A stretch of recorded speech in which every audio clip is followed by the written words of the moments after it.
Hello, hello, hello, everybody. How are you all doing?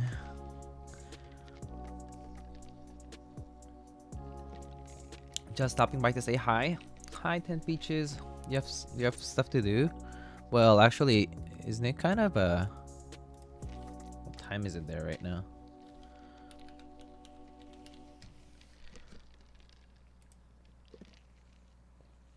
Okay, it's like morning time. That's not too bad. You have work, I assume? Aspiration, hello. Let's see, One Drunk Man, Keystream, Chillgam, Reborn, hello, hello. Rob, how are you doing? Trust.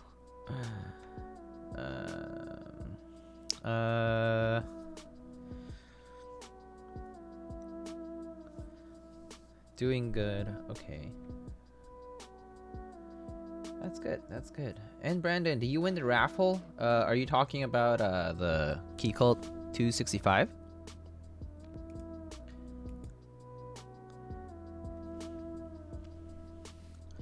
I wish I had one for myself. I had Dollinger, but 60 over 65.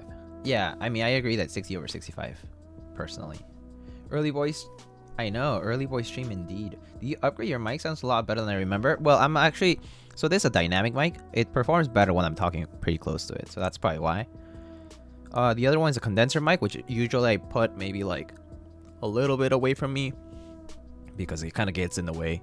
That one picks up a lot of noise. That's probably why this one sounds better, because this one doesn't pick up as much of the background. So that's probably why. So for stream, like, this works pretty well, but if I want to do like typing tests and stuff like that, at a distance, like if I want to put the mic at a distance, the other one works way better. This one's kind of iffy to use on its own. I need to put the mic really close up, which if I'm like recording something, right, it gets in the way. So it gets in the shot. So it's inconvenient in that regard. So when I'm doing like typing tests, it's better to use a condenser mic, but if I'm doing like a stream, this is perfectly fine. Yeah. Love me a big old CA66. I actually haven't built a CA66 in like a long time. I think the first CA66 I touched was back when they came out. Like, I think that was like 2018? 2019? 2018? Something like that. It's been like 2-3 years now. It's been a while, actually, since I saw the CA66 for a build. Choose a cap. Reverend Cross cap. Okay.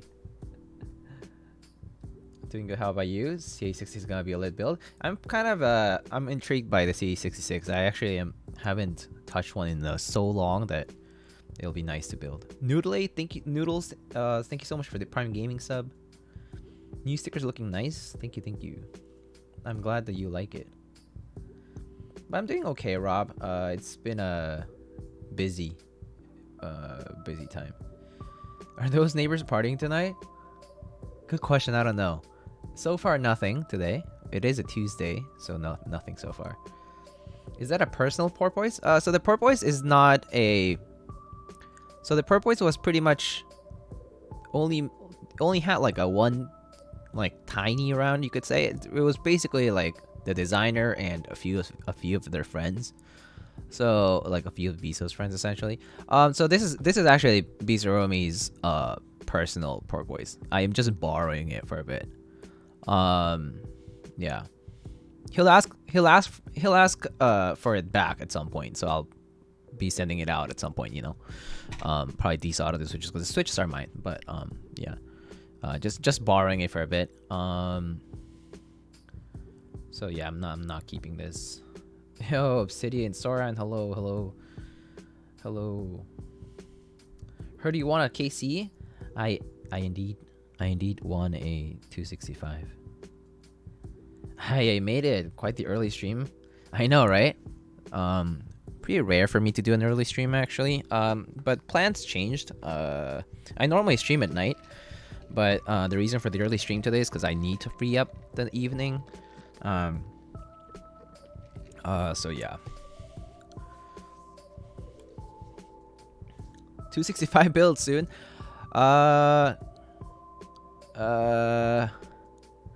As much as much as I hate to say it, actually, I probably won't be building the 265 for a little bit. Reason being that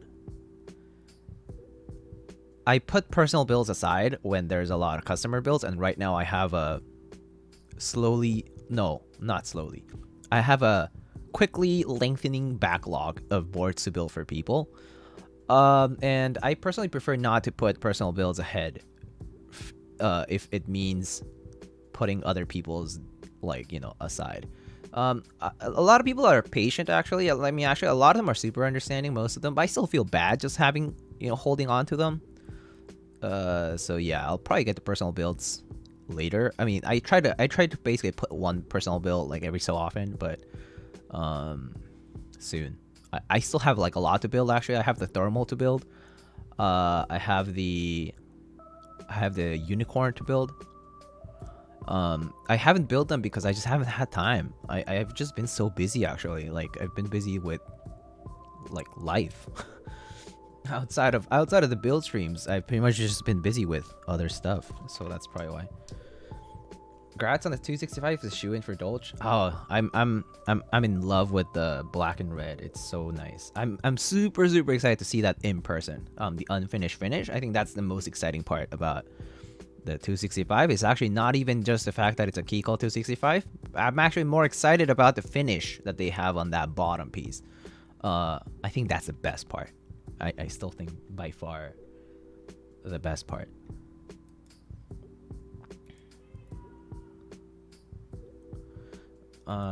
Didn't try for a Keycall because I don't have the extra cash right now. Oh yeah, me for sure. So I sold some stocks. People like the stock, well, I don't today. So yeah. I mean, actually, honestly, it was also because I wanted to get out of it. So yeah. Any planned switches or plates for it? For the 265, for the unicorn, I actually already have a plan. Yeah. For the thermal, I also have a plan. Yeah. But for the 265, maybe I'll put some of these red. So I have some samples of the JWK red switches. They're by AE boards, but basically they're JWK switches with PE stem, I think. They're basically smooth, like light linears. They're like 58-gram linear, something like that. And they're like red housing, so I feel like that's appropriate for the case. So I'll probably use those. I recently just got them in, so I think those would be nice. I got those reds. Oh, I love them. Oh, that's great. Good to hear. I actually don't know. I don't know anybody who has tried them other than, well, AE boards guy, Eric. So yeah, build them for you. Sending out boards is expensive and risky. That's something I don't like about shipping. I can't say I have the best luck with shipping stuff, or no, not shipping. Actually, shipping out, actually I have pretty good fortune, but sometimes getting stuff in makes me very nervous. So I actually always ask for people to give me tracking ASAP when they send out stuff to me, because I'm just like, I want to make sure I'm home when it's in. I want to make sure it arrives safely, and I always like let people know when it arrives. I'm like, oh yeah, I literally just got it, because that stuff makes me pretty anxious. Stonks. Well, not really. I actually did not earn. I just got out of it. Like, my average was pretty high on GME. So I just sold what I had, and I actually just kept one share just so it rides the way to the finish. If that goes to the moon, great. If that doesn't, it's fine. Whatever. Howdy though. Shiny pants, hello. The pole is very long. Oh, that's cool. Yeah, I heard that they're like short travel sort of. But yeah. All right, let's get started. So here we have our holy Boba switches, which are basically tactile switches. So basically these are like holy pandas, but these are Gaziu's new switches. We basically tried these, the U4 Thox. They're basically what these are. Holy Bobas. Some stabs here. And here we have our board. I just put in 3K today. That's ironic. I mean, I don't have money to put in, so I got out, basically. I was just like, I don't have the patience to be day trading, the patience to be day trading, and also it's just too volatile for my preference. Okay, so we have a layout picture here. So basically, wait, is it focusing? Oh yeah, so layout, we're gonna do regular caps lock, I think, ANSI. I think this one has in 6.25 view, and everything is regular basically. We're gonna go with the standard build today for the layout. Oh yeah, that's right. I need to make sure. Do we use the play foam today? Let me just check really quick.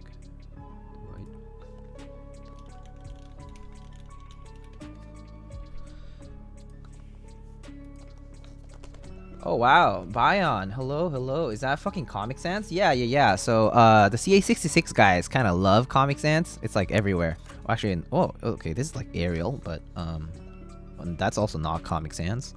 But on this one, they have Comic Sans for some reason. I don't know why. It's like exclusive also has Comic Sans in some of their stuff, which is kind of bizarre.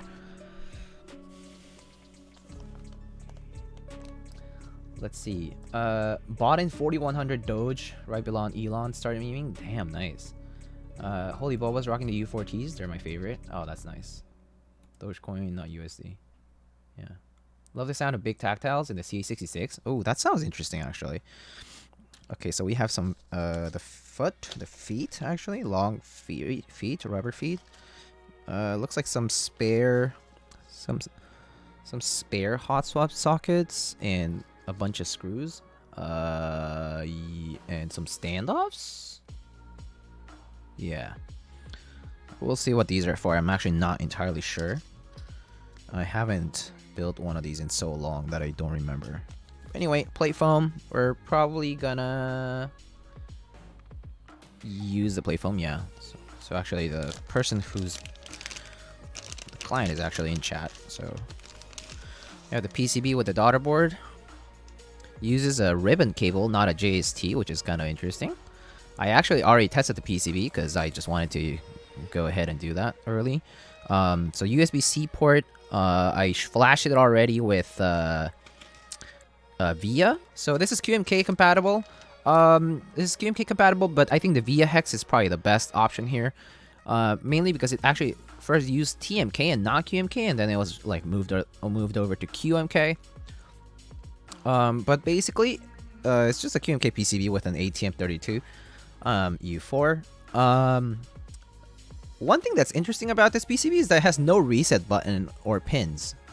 So the way to reset this is actually by doing, you hold escape and then you plug it in. So you're basically using boot magic, QMK's boot magic option, which is a way to get into a bootloader without having a reset button.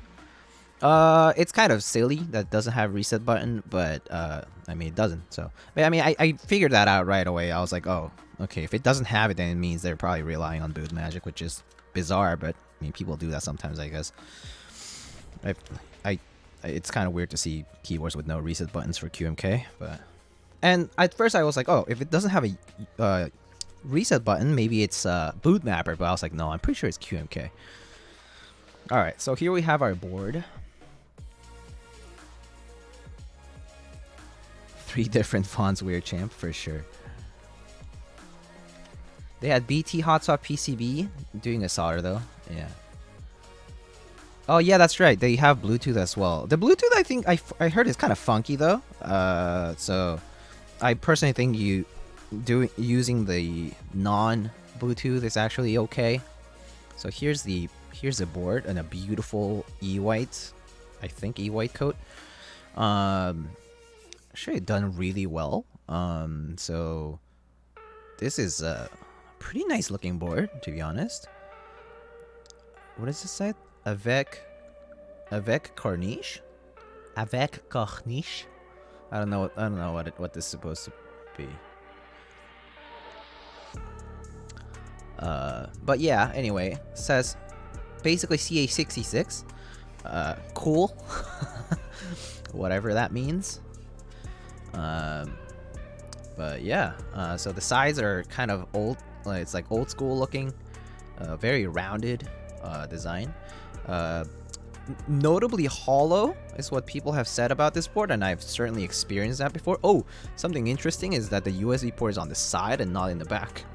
So this is kind of this is unique. The port on the side is not very regular. I thought it was a chip. It's just a bit of dust. Okay, well, looks cool.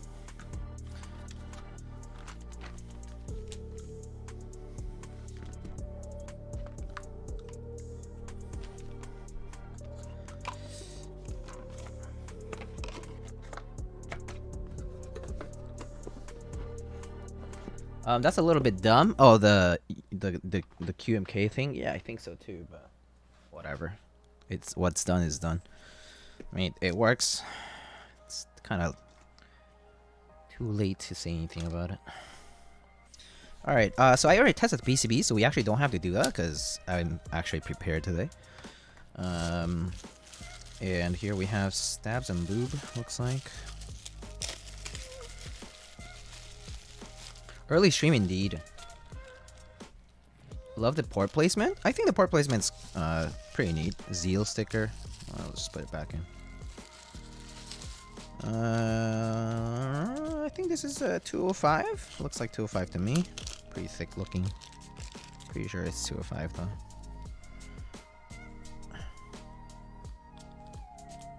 Yeah, it should be 205.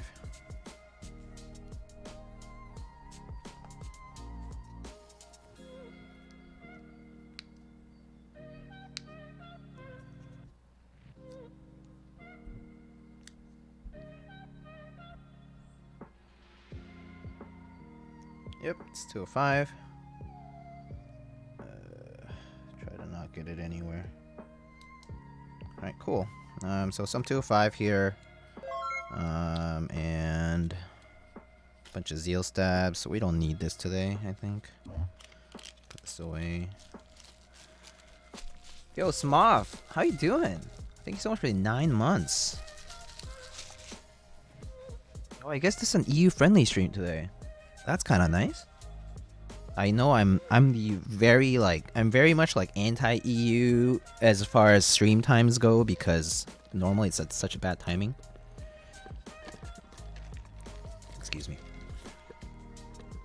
Agile One, hola amigo, ¿cómo estás? My friend, how are you? Alright, so switches, cool. Let's do the stabs first.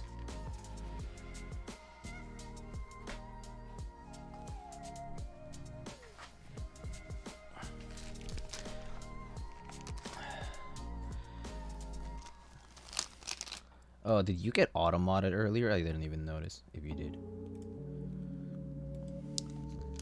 It makes sense on the side with the type of C connectors, with how type C connectors are and the curves. Yeah, actually, yeah, you're right. You're right. The way the board is, I think the side connector is fine.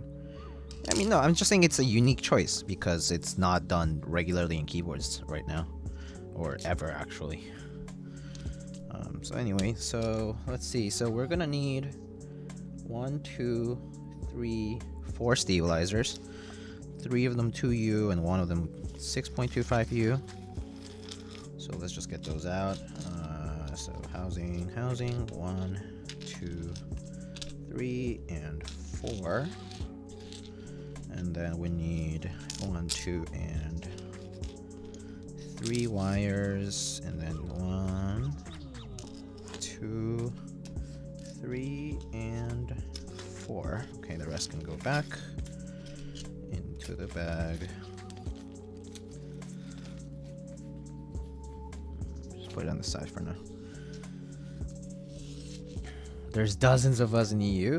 I mean, I know that yeah, EU friendly streams are rare for me. I'm normally occupied in the afternoons actually. And this like semester in particular, like I'm saying semester because I'm in school now. But yeah, this term in particular, I actually have a schedule that's very incompatible with afternoon streams. Just in general, I actually just have meetings and other things and classes in the afternoons right now, which afternoon means evening time for EU people. So it's either I stream early in the morning, which I'm not gonna do, just because I'm not a morning person at all, or I do it at night. So yeah, so the choice is obvious there. EU kind of whack. I mean, EU is fine. I like EU. I actually want to visit the EU more badly than anything else. I would love to travel in the EU. But never have had the opportunity. I've only stepped on in the like London like Heathrow Airport. That's about it. But that was for a transit. Hi, Yura. I love you all. Thank you. Love you too, Yura. How are you doing? How are you doing today? It's a Tuesday. And the week's just getting started. So, alright, so where's my brush? Brush. Okay. And lube. I'm okay, just a bit tired. Yeah. I actually don't like Tuesday so much because it's like there's still quite a lot of the week left. And then like I normally am not done with any of that stuff that I need to do for the week. And it's not like I'm energized from like whatever rest I had over the weekend, so I don't like Tuesdays. Except for maybe today. Today's a good Tuesday. I'll let you guys know that first of all, related to keyboards, I won a 265 in black and unfinished finish red, which is amazing. I actually was not intending to join, as I initially stated during the first part of the stream, but the reason I did was because I was able to afford it basically. But initially I was not intending to. But yeah, I won the raffle, which is awesome. I haven't won a raffled thing in a bit, so that feels good. Just congrats, thank you so much, guys. What else? Had a good meeting this morning with my advisor. Pretty productive. Got some good advice actually about need to figure out what kind of direction I want to do my research in, and right now I'm kind of at a standstill with respect to that because it's kind of career determining things. So basically I was being asked like, do you want to work in hardware, do you want to work in software, hopefully try to do research that actually interests you. So my advisor is really nice. I actually really like her like as an advisor. Like she's just really kind of amazing, super understanding and patient. Had a good meeting though. But yeah, bottom line is I'm kind of at a point where I need to start making decisions with what I want to do with my life. And she's kind of like always encouraging me to do stuff that interests me, so it's really nice to have that freedom. Pretty blessed to have met a good advisor in my grad school program. Wait, what is that? Noxery? What Noxery? That's not a Noxery though. What you won? Oh no, I won a Key Cult 265 in black and red.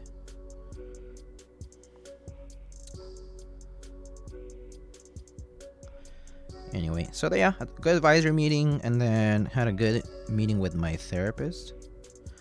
For those of y'all who are ever entertaining the idea of finding a therapist, you totally should. Highly recommend.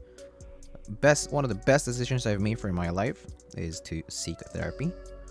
It doesn't matter if you're in a good spot or not, actually, because for me it's a good way to kind of focus a lot of my introspective energy towards a third party, which first of all saves my interactions with my close friends and family, meaning that I don't affect them in any negative way because I'm kind of, putting it elsewhere, and more importantly with a professional. So I highly recommend therapy if you haven't sought it due to stigma or due to indecisiveness. Highly recommend. That was good. Pretty productive. So yeah, overall today's been a good day actually. Had a good start to my day overall, and I'm actually like feeling not tired, which is kind of remarkable considering I slept very little. My sleep schedule is still pretty bad. So yeah, that's my life, guys. Sorry, I'm like kind of ranting over what my life's like today, but I don't know what else to talk about. I mean, keyboards. I'm happy to answer any questions y'all have though. Just ask me. You want it for free or the raffle? Raffle, of course. I don't get things for free like that. I almost all the time pay for everything I get. I mean, I actually would rather pay for it in the sense that I want to support the people that make stuff and obviously are things that I like having and things that I like to own, and obviously I appreciate the craft, so I think they deserve to be paid, compensated for whatever they're doing.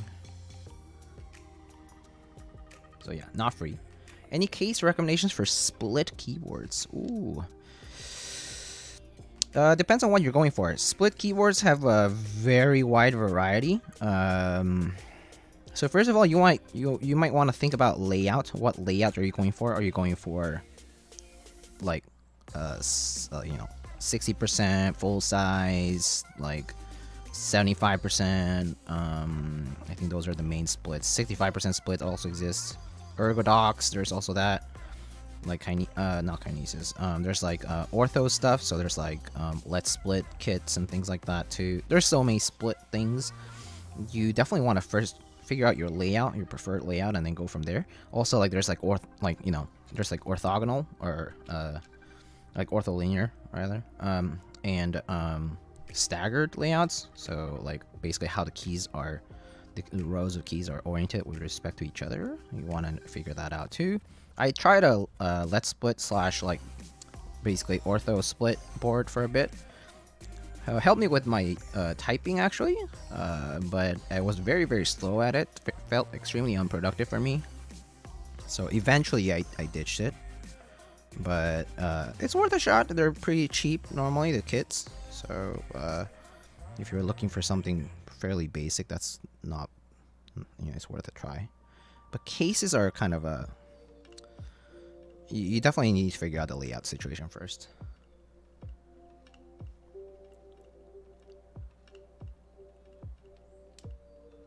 Rank? There's no rank, I think. Yeah, we don't have any gambling or any rank features here. The ice cream place near me is finally opening. Is it because it's finally getting warm, nuclear nachos? Because today is actually like 60 degrees out today. It's such a gorgeous, it's just such a gorgeous weather out today. Really, really nice out right now. Warm. Like not windy or anything like that. It's actually super nice out. I was out for a bit, ran some errands, got some lunch actually. Yo, what's up, derps? Hello. 65 or 75 would be preferred. The only place I've seen split boards are in Keep.io. I would say that Keep.io does some of the best split boards out there. In my like experience, Keep.io does wonderful work.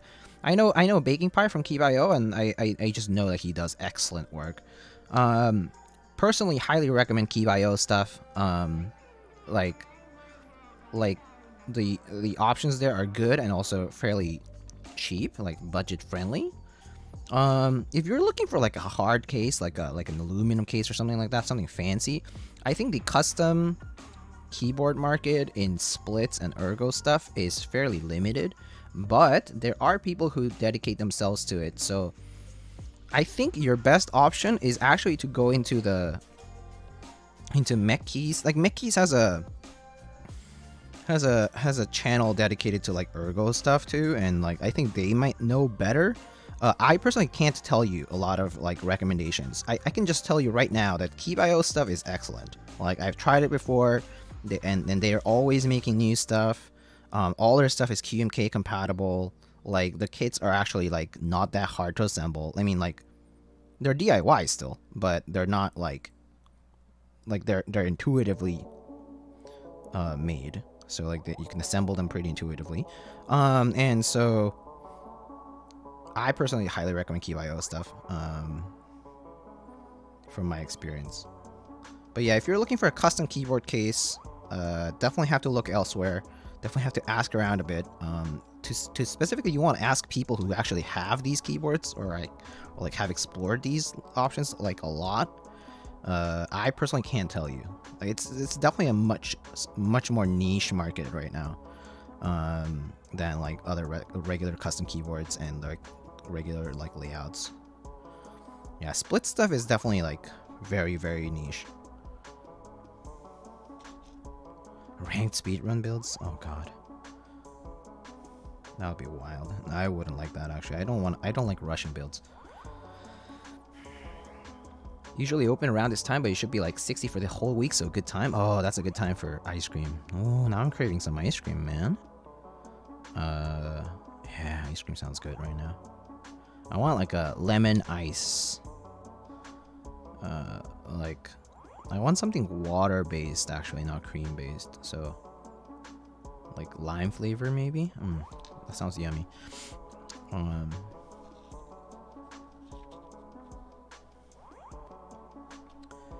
Let's see. 65 or 75. Okay, no, never mind. We read that. Yeah, it is a nice day out here too. I took my dogs on a walk earlier and they love it. I'm sure they do. Any tips on lubing and HKB? Yeah, Shin Master. I actually have a build stream on my YouTube channel, !YouTube if you want to get into a YouTube channel. Where I actually did a stream dedicated to lubing and HKB. So you actually might want to check that out. I know that it's not like nice and compressed, like for example like Alex's like hyperlapse videos, but I pretty much go over everything. I go over how to lube the regular housings, and as well as how to disassemble the keyboard carefully, how to lube the stabilizers, things like that. So I highly recommend checking that out. But basically, it's actually very simple.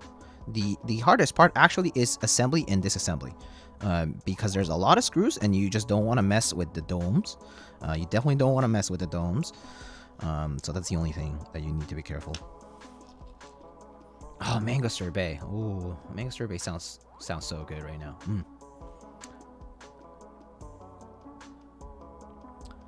But yeah, I did that in a while back. But Shin Master, if you do have questions about the HHKB lubing and stuff, there are a lot of guides out there.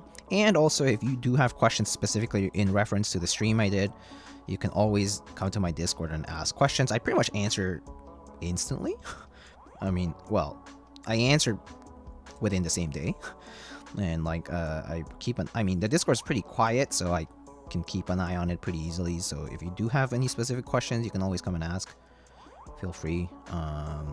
There's a help channel, and also there's people who have done it before, so I wouldn't be too scared to try. Yeah.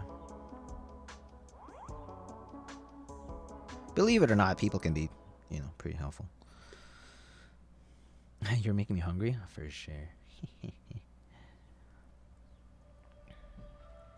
Hydrate. I have some matcha latte, so I'm gonna hydrate with that.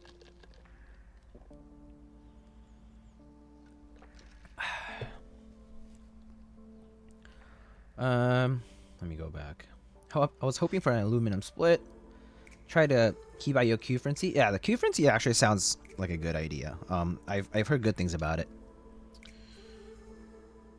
Yeah, it's so warm today, and it's so nice out right now. I love the weather today. I know that talking about the weather is like pretty meh, because like the small talk, it's like the smallest of the small talk things to talk about. But yeah, today's weather is like gorgeous. Well, relative to the rest of the past few weeks. Speaking of splits, I got an SP111 the other day. Stoked on my first split. Does it have a USB port though? Amigo Demos, ¿cómo estás? I envy your virtually endless selection of food in New York City. Oh, I am jealous of the people who can afford it too, though. I can't afford to eat out all the time, but that's definitely one of the things I love about being in New York City, or being in a bigger city in general, is that the options available to like for food and for just like overall are, yeah, they're virtually endless. Opportunities to do stuff and to eat things. I mean, this is why I personally think I would have a hard time living too far away from a city. Like at worst, I would be in the suburbs, but I don't think I can live in a rural area with no access to a lot of these, like a lot of this variety.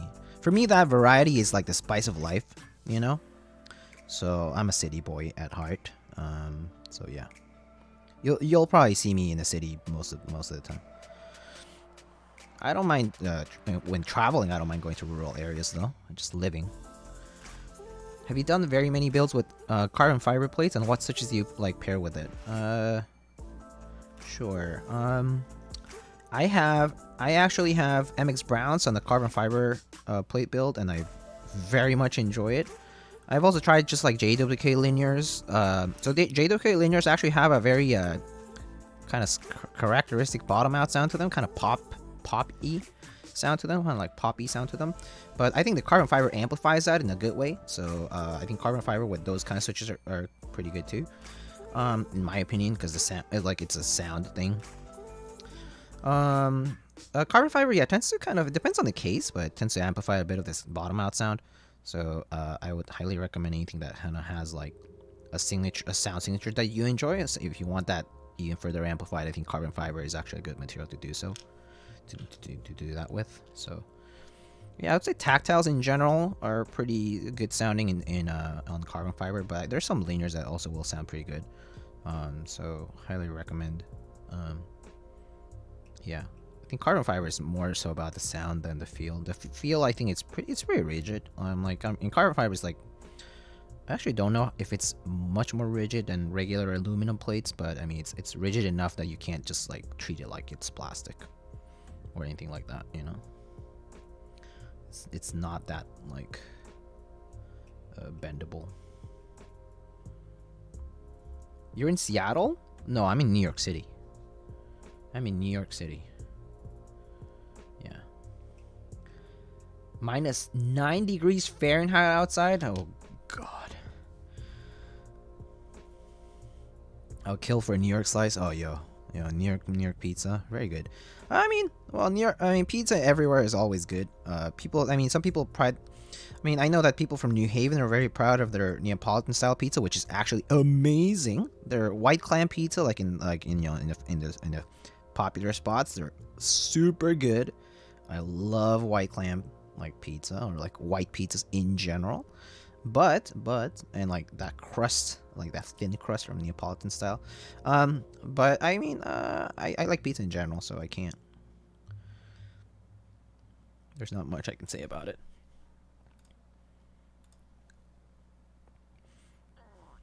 Excuse me.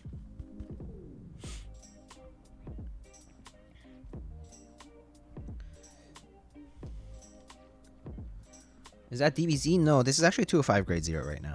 We're actually going to do it for 205 today. With 205 today. Yelsu, hello. Rural living, no boba. Oh, no boba is a huge sad. Although, boba is expensive in the East Coast. Actually, well, no, it's true. It's actually cheap. Okay, maybe nowadays it's probably not that much cheaper in the West Coast anyway, but West Coast has a lot of boba options too. So kind of more competitive market there, and so I feel like it pushes a bit. It pushes the like overall like attractiveness of boba in the West Coast a bit more. But I mean, yeah, no boba is sad though. Nonetheless, I definitely always want boba. I can always live with more boba. That's for sure.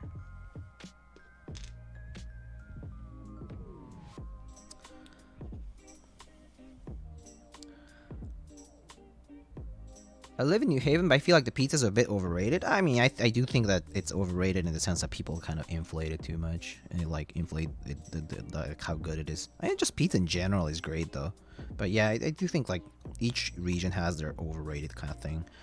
The pizza is definitely one of them in New Haven, and I honestly think New York people also inflate their pizza too much too.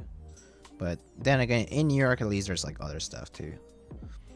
Like, there's so many things you can find here, so it's kind of a moot point to brag about your pizza if there's like, if you don't like it, then you have so many other options anyway. So I find it a bit silly. It's good though. I mean, cheap dollar slices is definitely dank. Like, like having a cheap dollar pizza slice is great. Like, red slices here in Rhode Island, huh? Greek pizza. Wait, hold on. Going back. Kill for a Daytona slice from Pizza King. Oh, Pizza King. Yum. Fuji65. I have no specific thoughts. Ape already did a build stream on it, so you probably might want to ask her or like check out her build stream actually. Her thoughts are probably, I would probably echo her thoughts, if anything. I mean, I fully trust her opinion, and I think that she has, you know, so much experience, and I mean, she probably has more experience than I do at this point, as far as builds go and like checking out new things, because obviously she's full-time and she's been doing this for a while, and she's also like, you know, she just is experienced, like she just has been doing this stuff for a long time. So I would echo her thoughts most likely, so I highly suggest checking her stream out.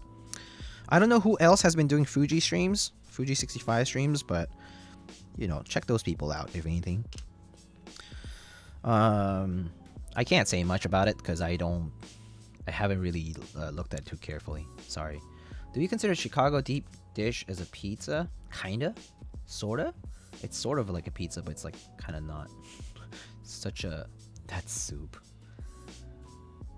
Let's see. Wait, how expensive, Lana? So I think boba here in New York City, you're talking about like $5 basically for boba, like $4.50, $5 for boba, like medium,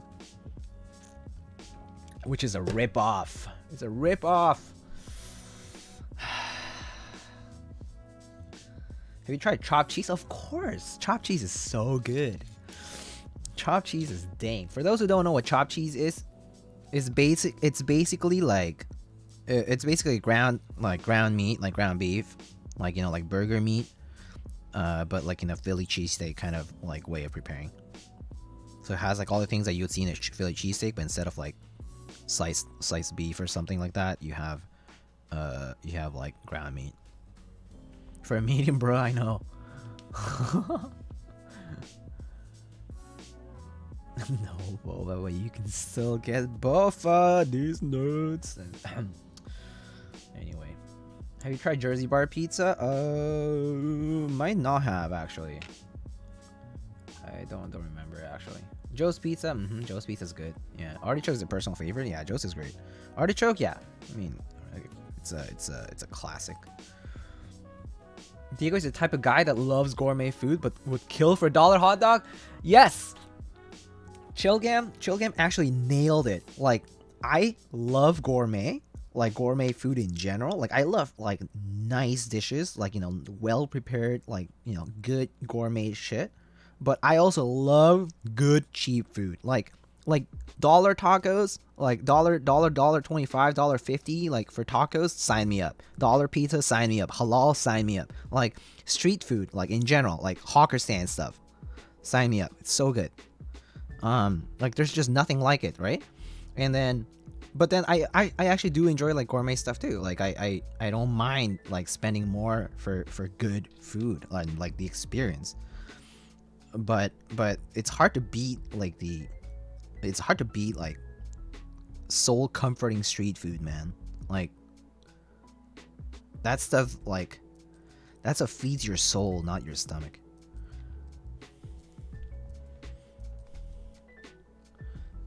Sorry, it got automated for some reason. I don't know.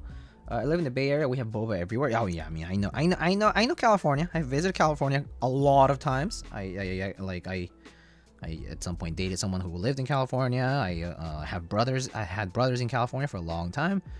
I mean, one of them is still there actually in SF.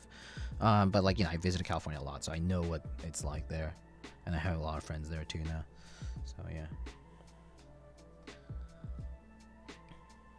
What is this automat? I have no idea, dude.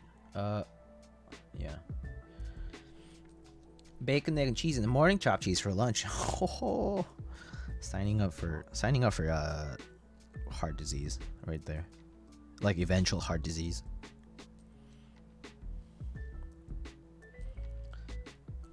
This stream is making me hungry. Oh yeah, that's a typical Lightning Keyboard stream, making you hungry in the middle of the stream. It's not abnormal at all. Talking about food is a common thing. I mean, common thing in a lot of streams, but this one in particular, we always talk about like this kind of stuff. Oh, someone brings it up. So basically, Diego just likes any food in general. This is true. Yeah. I kind of like love to pig out on stuff, but yeah, nothing beats a good street taco or gyro. Gyro. Also, for a gyro, lamb or bust. Nothing like if you get your gyro with any other kind of filling that's not lamb, you're doing it wrong. I mean, basically the definition of gyro is like lamb in it. So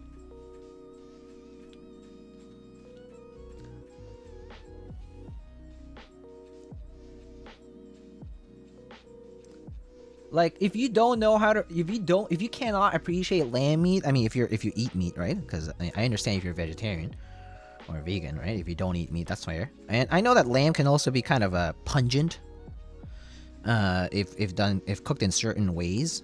But in a gyro specifically, it has to be lamb. Has to be lamb.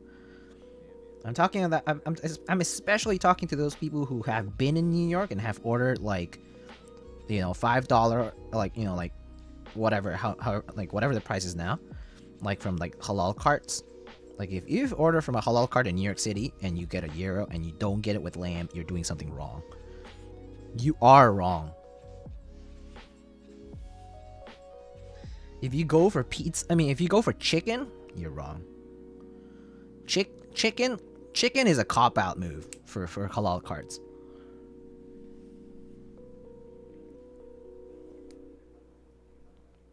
Classic 1 a.m. in and out kind of craving. Yeah. Wasn't aware of chopped cheese when I went to New York City. Most people are not aware of chopped cheese when they come to New York City. ¿Qué tal? Buenas, Omar. Buenas tardes. Cali got a few good boba spots. So I don't know good boba spots specific to LA because I haven't been to as many in LA, or I have been, but I've never noted them. But in SF, in San Francisco, my favorite boba place is, or that I went to and that I enjoyed a lot, is Eggett's. I think it's like on the west side, on the west part. I forget what is it. Is it like, what is it called? Like Sunset Cliff or something like that. It's like west of the park. But yeah, Eggett's. I think they also have it in like San Jose, or is it San Mateo? Actually, I'm not sure. But they have several places in the Bay Area. Eggett's, really good. They used to have like this shark fin soup and the like little like egg waffle thingies. Those are delicious, but their boba is really good, in my opinion. That was the best one I tried there.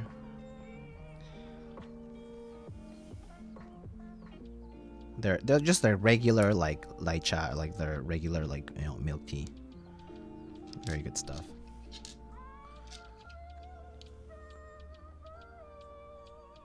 Mm-hmm. 1.25 taco trucks, man. So jealous. So jealous. Have you been to Australia, bro? No, I have not. Shoho, thank you so much for the sub. For continuing this sub. Bacon and cheese goated. Getting close to dinner time, that's true. We talking about flan? I heard lamb in the West concerned. Don't eat me, please. If it doesn't have lamb, call it a wrap. I agree. New York halal carts are so fire. Yeah, New York halal carts are something else. I mean, they're basically part of the culture here. So yeah, if you have come to New York and haven't tried New York halal carts, you know, you're missing out probably. I mean, New York City specifically. But yeah. I was confused for a second. I mean, or do you... Oh, also, please don't call them gyros. If you see the word gyro and you say gyro, you're also wrong. You're just butchering the word. But yeah, I don't like halal lamb meat. I mean, I like it, but yeah, that's just me. I like chicken over rice with the sauce. No, it's all lamb all the way. Office is the same corner as the OG halal guys cart. It's hard to not get it every day. Oh man. Actually, if I were close to the halal guys cart, I actually don't think I would get it a lot because I'll have gotten it too many times that I would probably not feel the appeal anymore. I definitely do get sick of some things eventually. Also, I think it, you know, there's other cards that are really good too. So, yeah. Shark fin soup, yum yum yum. Have you had Lady M cake? Yeah, I have had Lady M and Blue Bottle. Yeah, yeah, both are good. Both are very good. Yeah, Lady M is delicious. Yeah, Lady M is great. Yo, Diego, when you give me all your gaffs, loves the streams, man. You gonna lose? Probably never, but thank you for the kind words.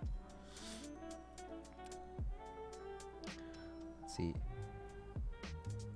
Ramen Champ. ¿Cuántos meses más hasta que pueda automáticamente hablar español? Is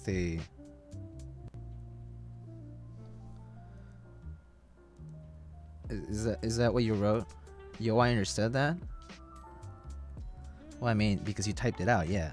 I literally just translated as I read it, so. But otherwise, I don't know what you said. You'll know eventually, my man. How you doing, Tony?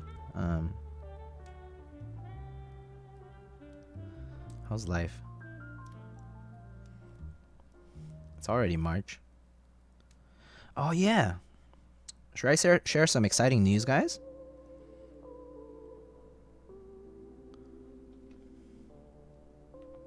I'm doing well. Hope you're well. Thank you. Didn't try those either. Didn't know about them. It's okay, Druas. If you and now you know. That's the thing. You know for the second visit. That's all that matters. You just visit again. You just make sure to visit again at some point, and yeah, you'll be good. Share news? Sure. I'm gonna leak this, and it's gonna be bad. So it's March already, and it's gonna be my birthday soon. I feel old. Just kidding. I don't feel old. But it is going to be my birthday soon. Not today. Happy 30th? Yo, that's rude. It's not my 30th birthday. Close though. Close. Close. I'll be 28. Which is not really that old. But I mean, I feel like time has flown by. Kind of always feel this whenever it's like around birthday time. It's like I kind of look back and think about the previous birthdays, and I'm like, what did I do on my previous birthdays? And then when I was in college, or actually in high school too, my birthdays always fell on spring break, meaning that I never got to really, like, unless I was already like with friends. I never really got to do anything for my birthday because it was like on spring break. I would normally either visit my parents or something, or sometimes I would like travel on my own, or sometimes I would just stay in school. Because like at the time I was an international student, so.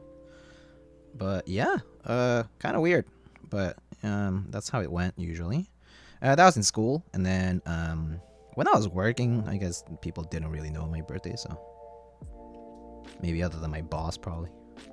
Happy 12th birthday! Wow.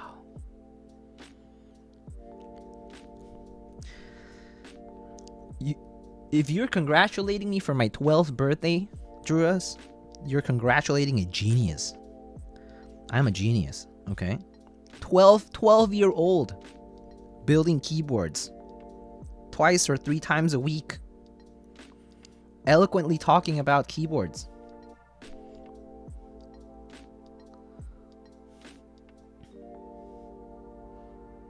I'm a genius, if that were the case.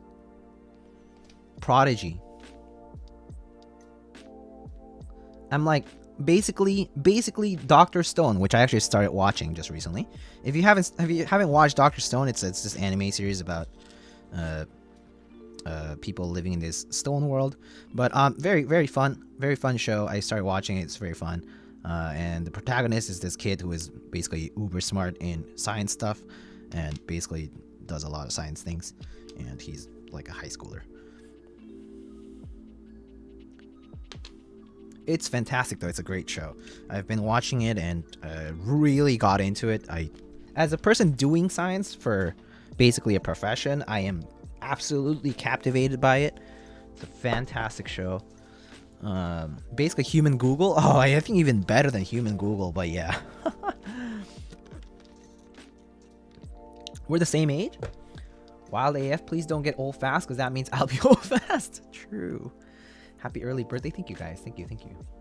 Osh Posh, thank you so much. Happy sweet birthday. Thank you. Dr. Stone pretty good. Yeah. It's been a fun watch if you're into anime, that is. I know people choose not to watch anime.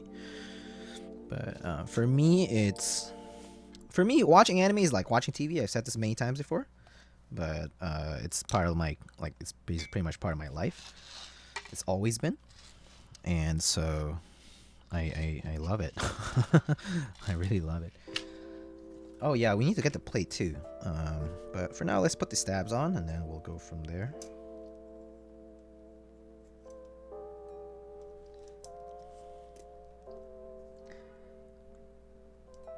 Have you noticed, Druas, today I decided to change the playlist? Isn't that crazy?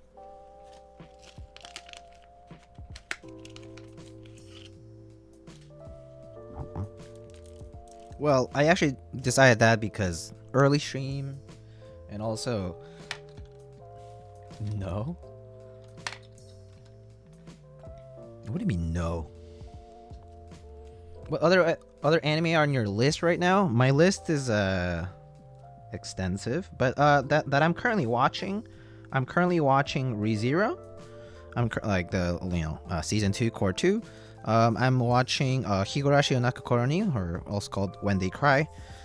Go, which is the last, which is the current one that's airing right now. Very, very good series. Like absolutely, like super thrilling, super psychological, I guess. Great show. I highly recommend it. But you also have to, if you're going to watch this new Higurashi show, like season, you better watch the previous ones, because the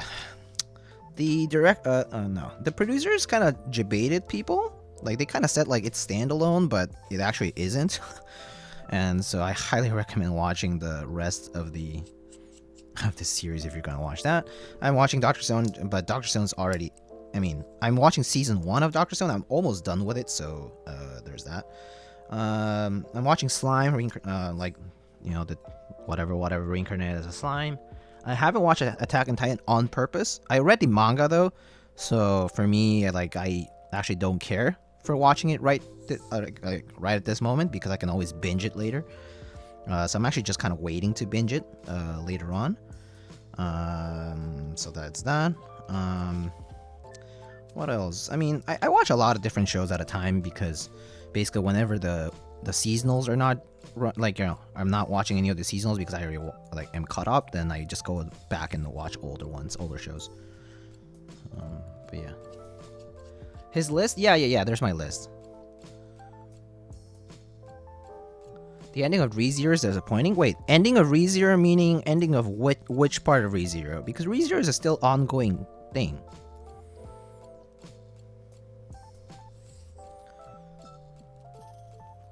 As a manga reader, AOT is really impressing me. Almost done with season 3.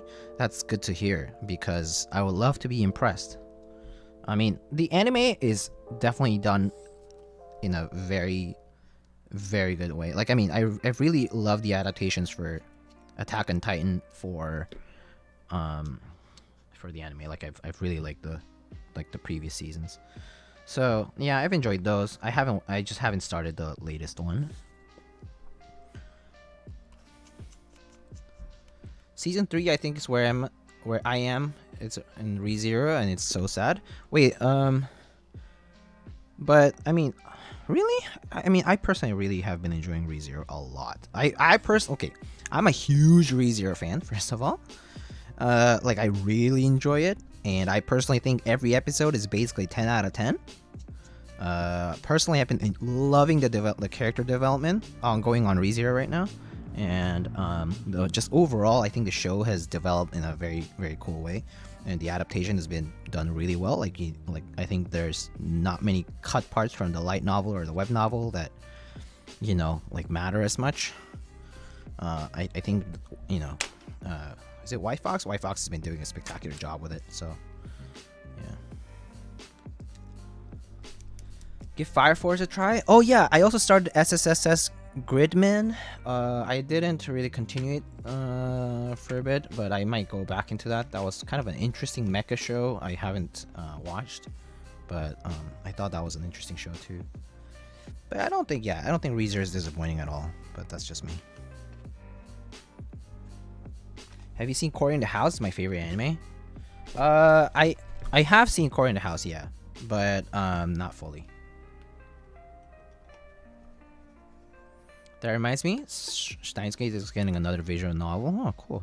So that means we might see another adaptation at some point.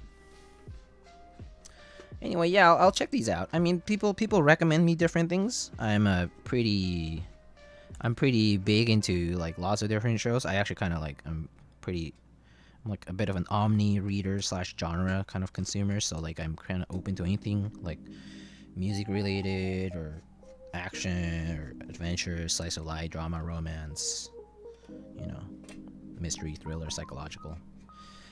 Put everything on hold to watch Jujutsu. Oh, that's another one that's in my list that I haven't watched just because I'm just waiting for the season to end, and I'm just gonna binge it all at some point. Yeah, Jujutsu Kaisen, I'm definitely just gonna binge it all later on. I've heard good enough things to warrant doing that, so I'll probably just do that later.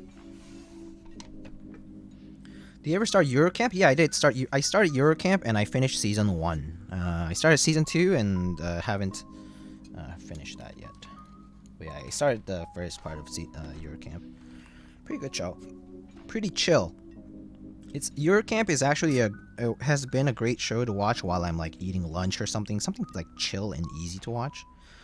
Eurocamp has been one of those kinds of shows, so I've been enjoying that one.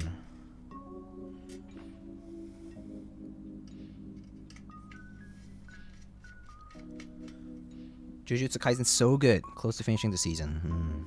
Yeah, I'm hearing so many good things. Jujutsu, it's so good. I broke and I read the manga. Oh, that's a bold claim, but I mean, I would do that too if it's that good at some point. The only problem with manga consumption right now for me is the fact that I just don't have the time to read. Watching anime for me is actually much easier because I can do it as I'm doing other things. Actually, like I'm kind of used to multitasking with it, or like not specifically multitasking with like work on, but like at least like when I'm eating or when I'm like doing other things like in the house or something like that. I like have it on, and like I can consume that just fine. But manga, like I need to like actually like take the time off to focus and read, because I love getting into the lore of things. I love like understanding it fully, and then I like look up stuff sometimes, see what people are like theory crafting about stuff like that, about the lore. So yeah, kind of a different situation. Anyway, so this is the case for those who want to see this. So that's from the outside, but the internals are like this. Basically, it has even mounting points for the plate, pretty much, and the case bottom is just a flat piece that just is a cover, and here on the right here on your screen is going to be the daughter board portion to be attached. There's a bit of a like a silicone kind of thing to like a frosted. Actually, yeah, is it silicone? Might be plastic. Might be like polycarb or something. Basically slotted in there to diffuse the RGB lighting that's there. So there's some RGB lighting that comes off here is in this strip. So that's kind of neat. But yeah, pretty simple case as far as like construction goes. Like it's basically just the top case with a cover.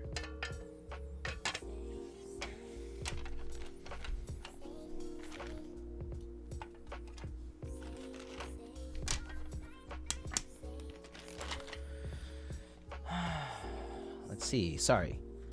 Mushoku Tensei is actually jokes. I actually just added that into my list. Literally added it like an hour before stream. because someone was recommending. I mean, I've seen enough people talk about it, and I was like, okay, I'll just add it to the list and sometime check it out. I haven't read the manga of Jujutsu. You're in for a treat. That's good. Good to know that. Months of waiting for updates. Your camp is very chill, and season 2 is really good. That's good. Devils Are Part-Timers is getting a second season after 8 years. Yeah, I saw that.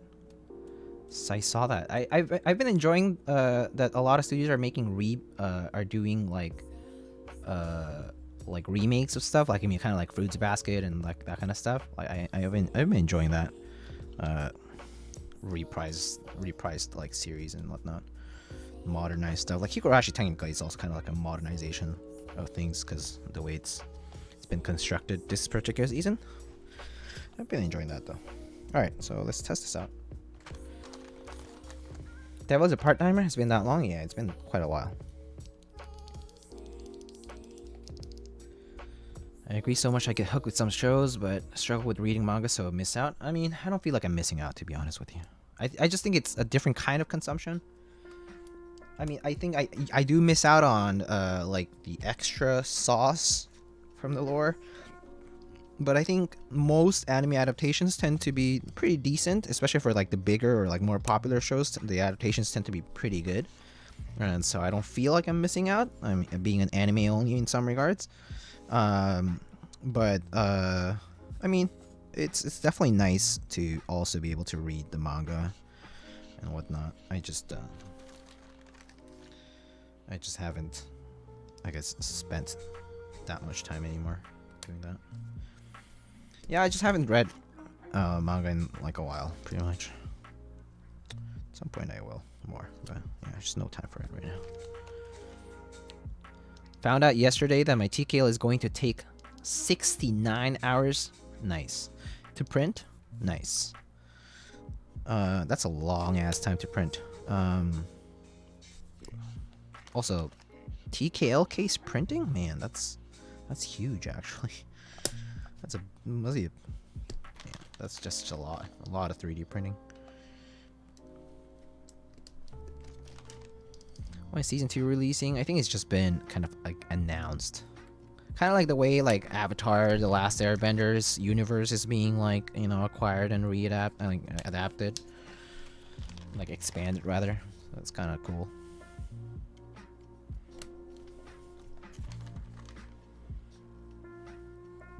Pepe W before 2023? Yeah, for real, huh? Y'all heard about the 3D printed case for tray mount 60%? Apparently you can turn it into a standard gasket mount. Interesting. I'm not sure which one you're talking about, but that's kind of cool.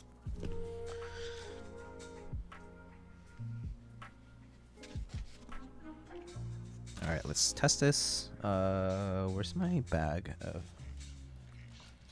keycaps and stuff? Explain the avatar thing, what's going on? Isn't the avatar thing that basically, let's see. I don't want to be wrong, but basically, like an extended universe for it is gonna be worked on, because the franchise just basically got acquired. Like Nickelodeon launched like a whole separate thing dedicated to Avatar. Yeah.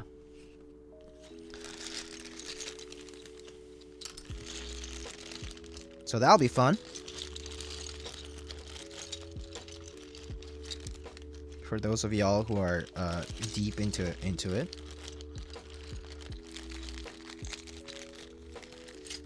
Yeah, it's kind of nice, I think. There's a lot of fans of the franchise.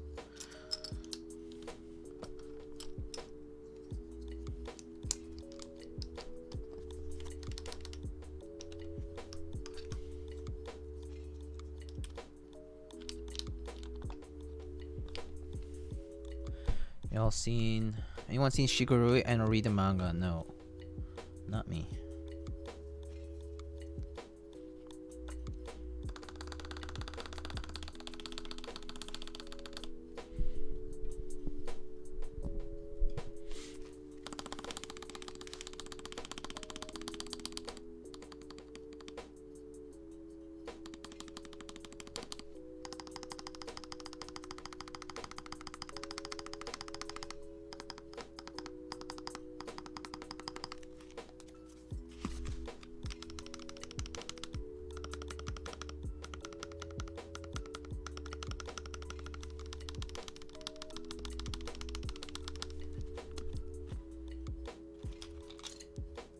If it's the original creators, then that makes me optimistic. Oh, for sure.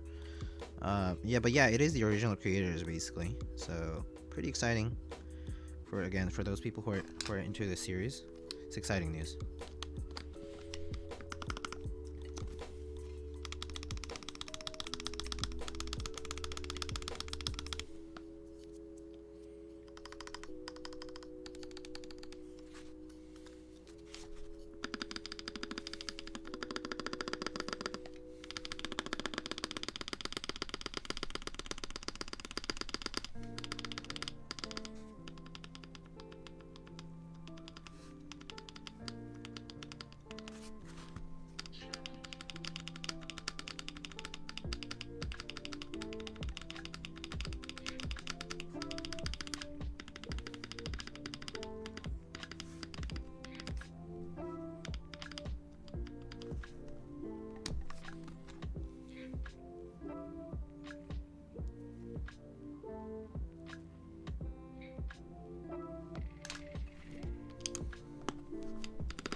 Alright, sounds pretty good.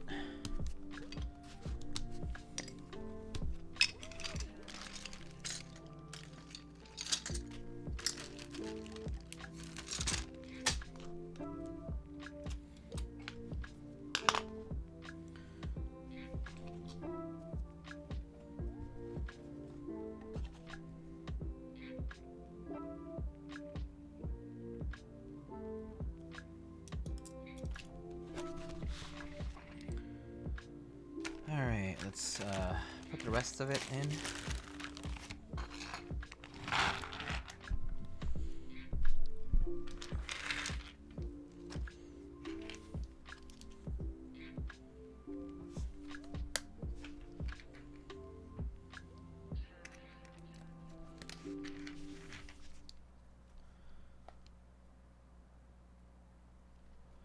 What's a Holy Boba, assuming it's a Halo stem? Holy Boba is...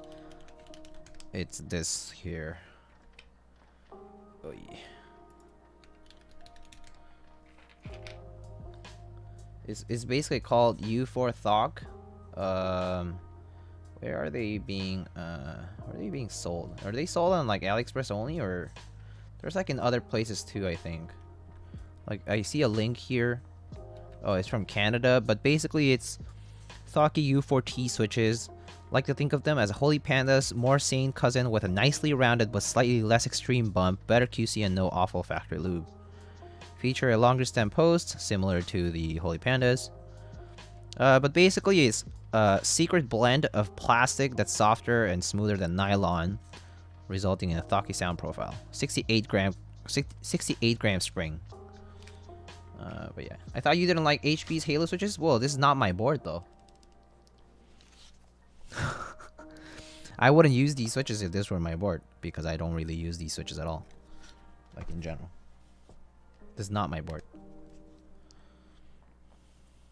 Need to stream. What are some of the upcoming boards cases that you're looking forward to? First of all, welcome.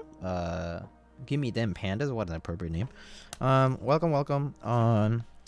Some boards I'm looking forward to. I recently just, like literally just today, earlier today, I won the 265 from Keycaps. So I'm excited for that. But there's some keyboards that I have in the queue, like for myself, that I want to build still and that I haven't had a chance to. I want to build the Unicorn and the Thermal. Those are I'm excited about, although I've built pretty much both of them before. Nonetheless, pretty nice keyboards. Exciting stuff. But upcoming boards, huh? I'm excited for whatever Ion Keyboards is to do next. They're currently working on Rogue. I'm excited for SAR by Samumon, because I don't see a lot of 1800 layout stuff out there, and I think that it'll be interesting with that thick plate. I mean, I'm not sure how it's gonna be like, what it's gonna be like, but I mean, good stuff.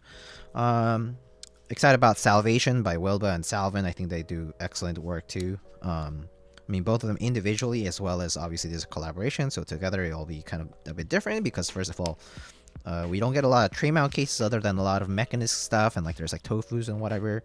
But the Salvation kind of brings a bit of a new approach to tray mount cases, which is kind of fun and interesting. So I'm actually excited to see more of that as we go. Key sets, right now Red Alert and Striker are both running, and both are excellent sets that I personally would purchase. I'm definitely purchasing GMK Red Alert. That's something that I'm like 100% looking forward to getting at some point. CRP Round 4 is also another set of key sets I'm looking forward to getting, if the orders open up. Those, yeah, mostly that for now. I've seen the GMK Fuji set by Tom. It looks pretty cool too. I actually like that as well, but I already have like other similar, like sort of like gray or like kind of like more muted sets, and I'm not sure if I'll need it, but or like at least like if I would get it, but that's another set that I think is pretty cool. Row 5 NA buy. Oh, that's so good to know. So good to hear. Also, I'm kind of confused. So I had some standoff screws in the baggie, but I don't see any place to put them in. What are those standoffs for in the bag? I don't see any places to put them here. Yeah, no, not on the PCB, at least. So maybe they go internally somewhere, so have to look into that. Okay. Well, anyway, I was just wondering about the screw situation inside the CA66 box. But there's like a bunch of screws in there, and I'm clearly not using any of them right now. So I'll have to see what's up with that. It doesn't look like these need them, so.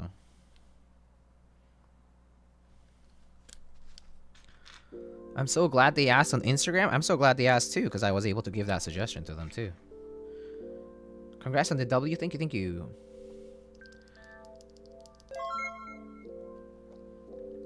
Do you get another certain 65? If there's another one, probably not, no.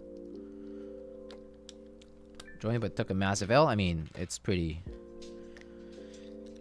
very highly likely that you would lose, just given the you know, statistics. Probability is probability, right?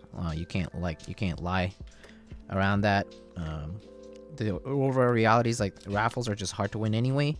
First come first serve is also still pretty bad though, to be honest. Like the chances of winning first come first serve are also about as slim, because you have a lot of competition. There's obviously people who might, you know, play a system. So yeah.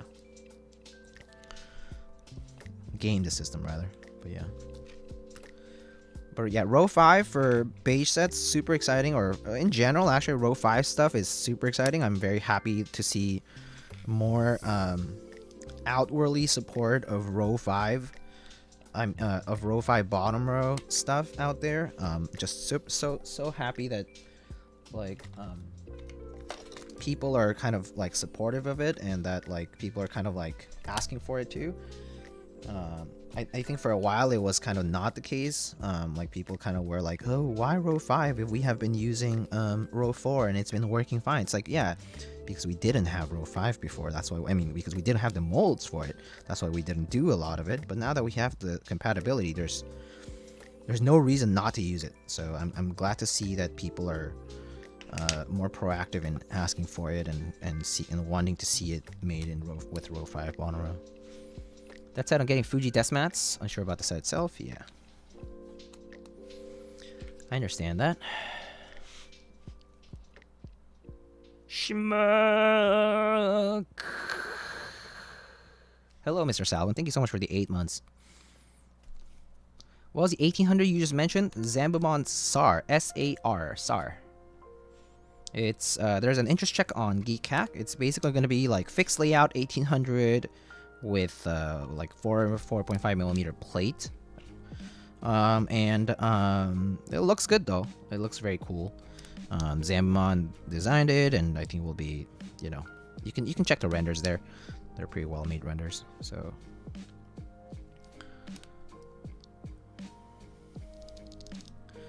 I got an L on Keycall, but I joined Angel to try the pin mount. If you haven't tried the Prophet, the Angel is basically a Prophet, but 65%.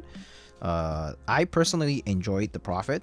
The pin mount for the Prophet is very uniquely done, and also I think it's well executed. So I think that as someone who enjoyed the Prophet, I think it's a good board. I think the Angel will come out nicely as well. All right, let's look at this layout sheet again. Just need to remember what. Okay, so it's 1U, 1.25, 1.251. I think that's correct.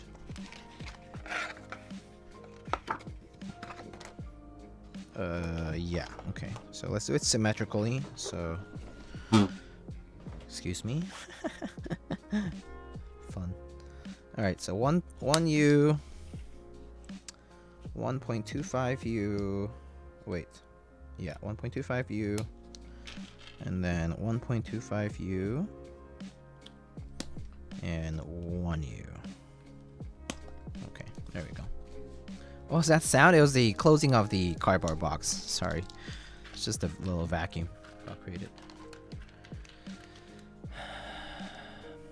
Is there some sort of controversy behind R5 keysets? No, there's no controversy at all. To explain, Minty Boy, to put it shortly, so row 5 stems from the original Cherry profile. So the original Cherry profile in most keyboards was 1, 1, 2, 3, 4, 5, meaning function row is 1, and then num row is 1, and then 2, 3, 4, and then bottom row is row 5. And it's the fully sculpted Cherry profile layout. So actually, if you go to the GMK Dolch thread, I actually have some pictures comparing the two. I can actually link it in chat, but basically there's a comparison of row 5. Where is the FAQ here? Okay, Sherry. So here is a picture comparing row 4 and row 5, but more specifically, I think comparing these two images over here is a lot more descriptive from the side. So you can actually see, okay, so this is 1 1 2 3 4 4, 1 1 2 3 4 4, and this is 1 1 2 3 4 5. And personally, my preference is 1 1 2 3 4 5.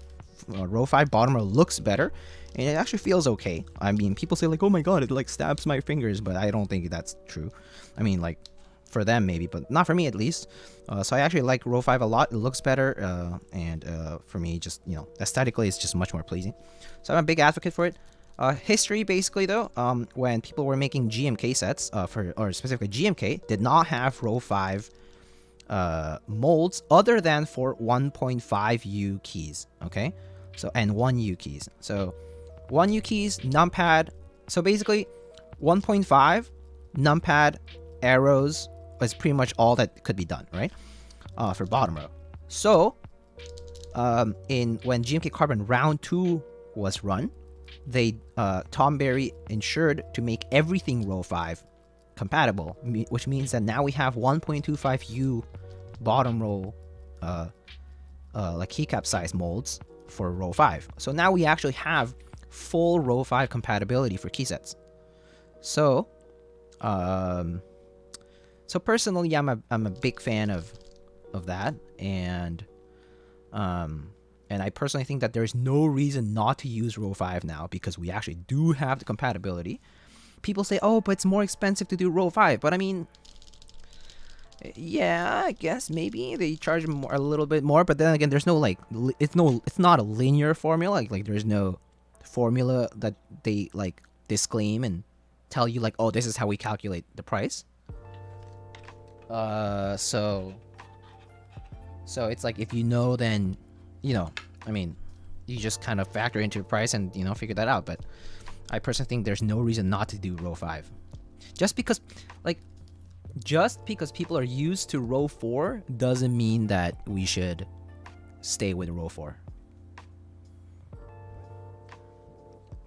So yeah, I'm personally a big advocate for row 5 bottom row.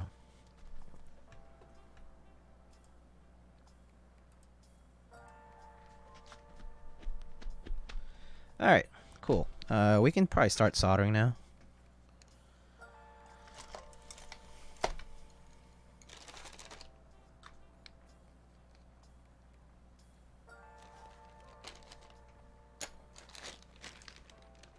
Does the angle of the keyboard affect the comfort of row 5? Maybe. Maybe. I mean, I think that kind of depends on the person, rather. I personally have tried row 5 on 11-degree boards, like the Duck series of boards, like, you know, Duck Orion, you know, all those, like Duck Viper and that kind of stuff. And personally, I'm not affected by it. So it really depends on your typing posture and depends on whether you feel that that's a thing that affects your typing experience. But I'll say that personally, it does not affect me in the slightest.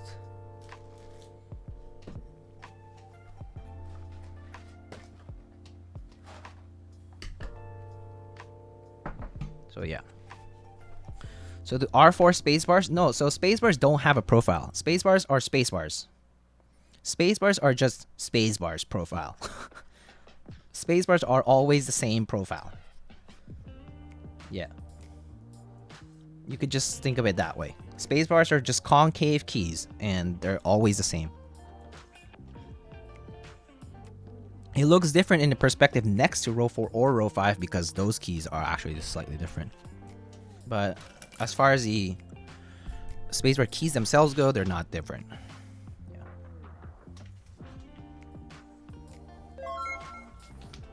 Yo, Chase.gg, thank you so much for the Prime Gaming sub.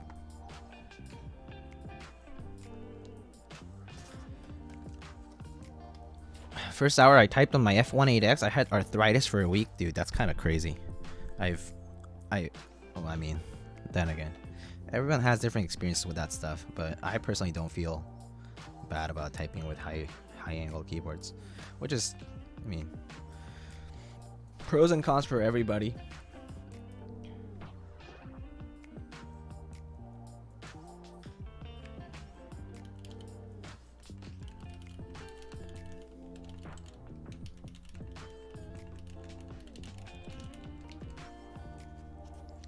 Once I got the wrist rest, it helped. I don't use wrist rest anymore, or like ever now. So, yeah. All right. Wait, what? What about? Was that, Lana? What? Spacebars have their own profile. Never knew that. Thanks for the info. Yeah. Spacebars are just concave, convex, convex keys. They're just convex, yeah. I think that's right. Convex, yeah.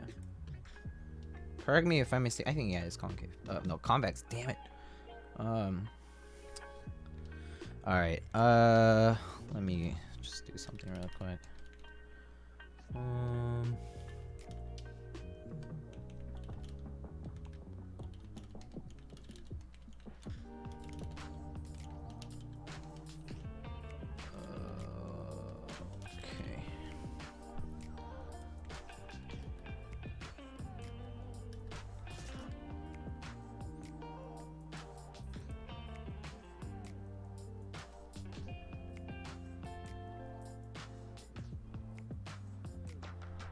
What the heck?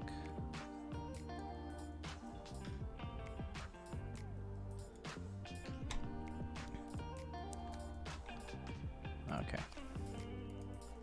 Oh, reacting towards Chonga's arthritis? Yeah. Never. Because when I play games, I don't float. Oh, I see. So you like always have your wrist down. I actually do notice that from your typing test too. From your videos, I noticed that your wrists don't float. So I could see how that could be painful for you. Sus words. Yeah, that kind of, I mean, I understand that. I mean, if you aren't floating your wrist, that can definitely strain you a lot if you have a high angle keyboard. So it's definitely a posture thing. Why are you flaming me? I'm not flaming you. I'm just pointing out that that's a fact. No, it's just fine. It's fine. It's okay. It's okay to have different typing posture. Like whatever. Do whatever you're comfortable with, man. All right, let's get started soldering. You can't flow when gaming is tiring, SMH? Well, I don't know. It's just one hand that's on the keyboard anyway. All right, let's go. Let's get this sponsors things going.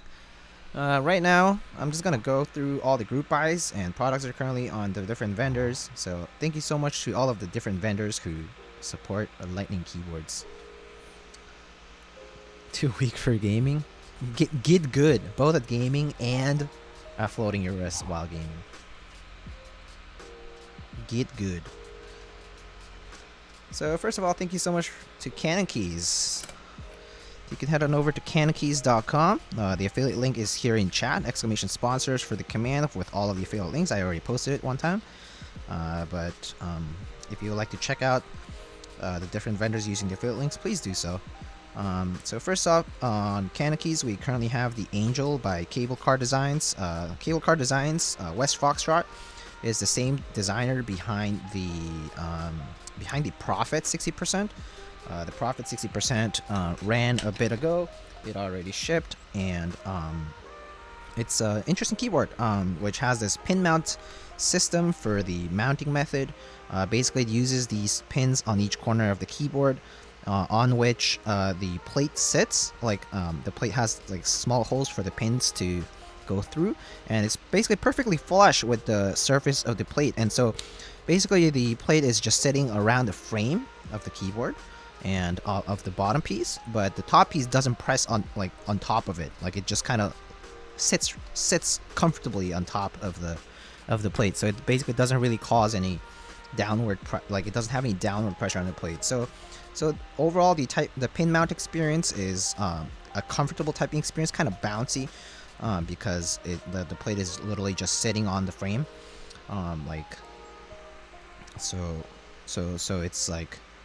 I found the Profit to be a very comfortable typing experience. I think others might be able to attest to it if they own the Profit, but I've only heard good things about it. So the Angel is the 65% version of that. So go and check it out on Canon Keys.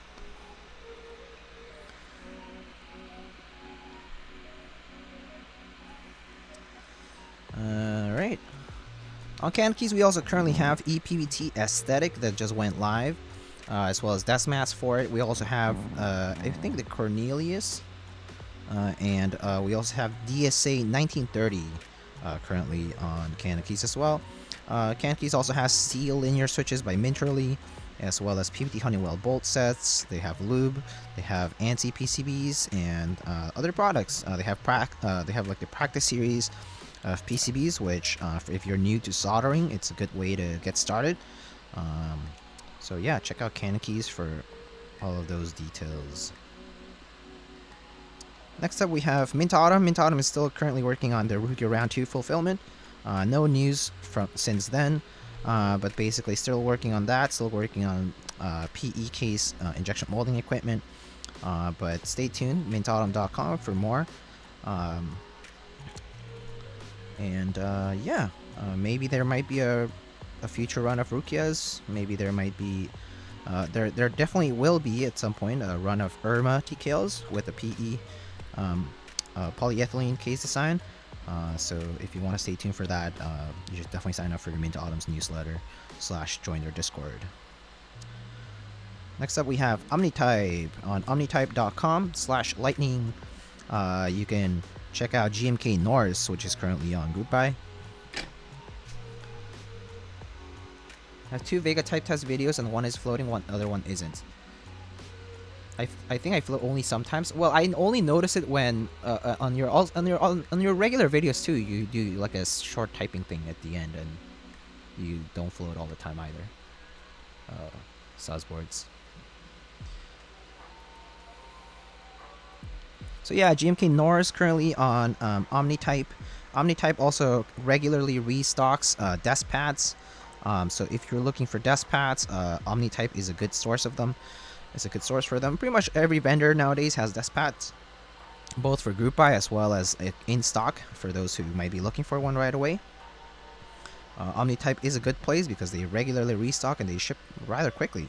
They pretty much ship immediately for the most part. Of course, if you're joining a desk pad group buy, just expect different time frames for that. And yeah, consider joining GMK Norse, which is a new key set that features Nordic runes for a new legend design.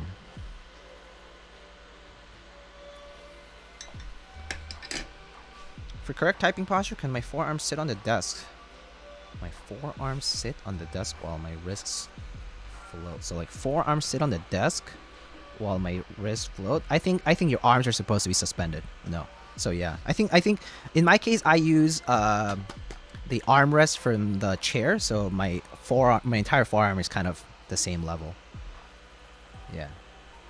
So my elbows / like the back of my forearms are sitting on my armrests, and the rest of the forearm is pretty much straight when I'm typing normally. But I mean, it depends for everybody. It kind of varies.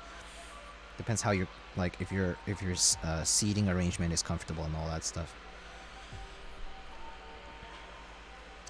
All right, next up we have novel keys. You can head on over to novelkeys.xyz where we have a ton of different things going on right now. Right now we have the NK87 aluminum edition. It's going to be novel keys, budget-friendly, all aluminum TKL keyboard. Pretty much is similar to the NK65 in the sense that it comes with a carrying case. It pretty much comes all with all the parts that you need to pretty much plug it in and use it right away. It's QMK and VIA compatible. It's hot swap. It comes with its NK branded plate mount stabilizers now. So pretty much ready to go kind of kit.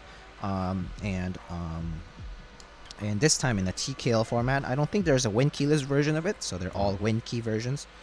So if you're expecting Win keyless, you won't find it there. Maybe in the future we might see it, but I don't think so. We also have Gmk Striker 2, which you should consider. Very popular set that is supposed to represent the national soccer team for Japan. The deep blue colors and white. With this time with fixed Hiragana legends, as well as a novelty by Salvin, who is making metal keycaps with cool laser engraving, reminiscent of old football insignias. Football meaning like soccer in Europe and the rest of the world, pretty much. On novelties, we also have GMK Color Chrome. So pretty much is a black and white set with colored accents for the modifiers. There's a white version of those as well. There's a variety of desk pads for that group buy as well that you can purchase. We also have Silk Milkshake switches on novelties. A bunch of new desk pads. There's a Poly desk pads. There's a Random Frank P desk pads. There's like other desk pads that are commonly restocked, like the Godspeed desk pads and so on and so forth. There's also the box cream switches from novelties that just came out. And they have switch openers, stabilizers, all that kind of good stuff. Switches, pretty much a wide selection of switches that you can choose from if you need switches for your keyboard builds. So consider using the promo code Thunder for 5% off to support this channel, as well as get a 5% discount on all your in-stock based orders for novel keys.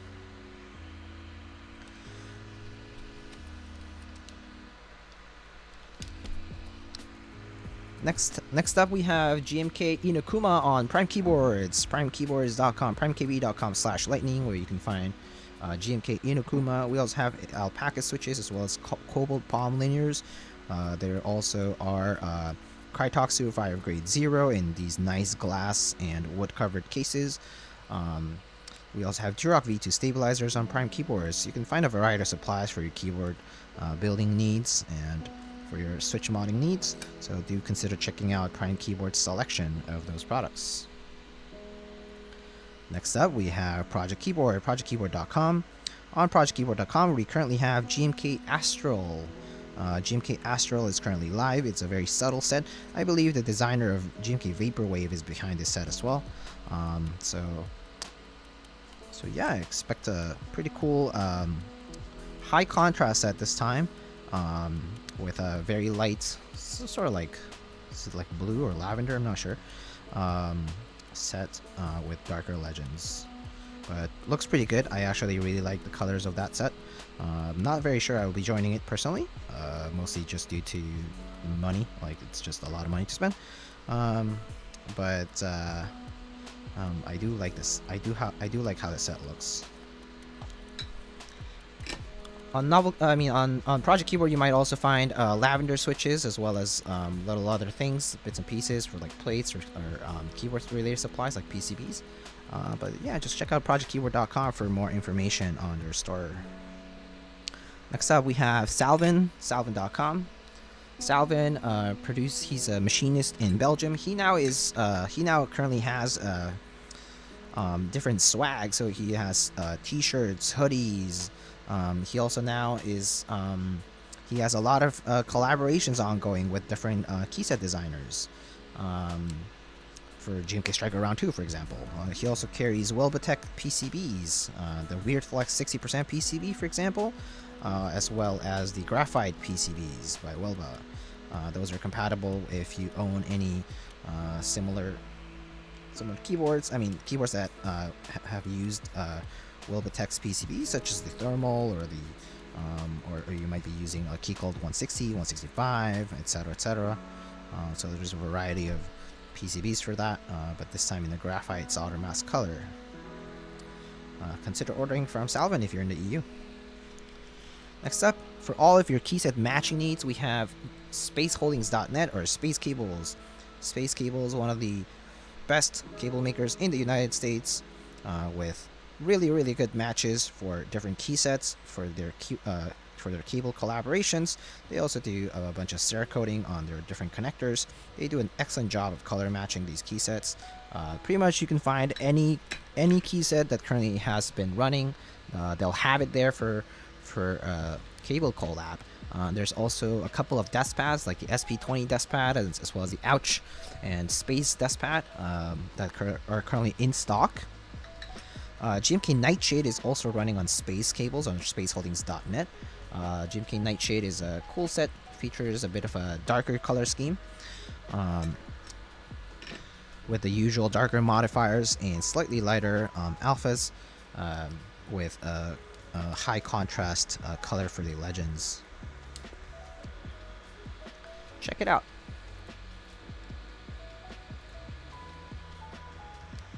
Alright, I think that's it for sponsors. If you are in Canada, do consider ordering from Keyspresso. I have a link down below. Basically, you can use promo code LightningKB to get 5% off any order. I believe they just put up Kelowna Switch films on Hugo's website on keyspresso.ca. On keyspresso.ca, we also there is also a variety of switches available. They normally proxy a number of different buys for products in Canada, and so if you're actually also in North America in general, actually you can order from Keyspresso, and the shipping's rather quick and trackable through USPS. So I personally highly recommend Keyspresso if you have any particular niche products needed that you can't find in North American stores like in the US.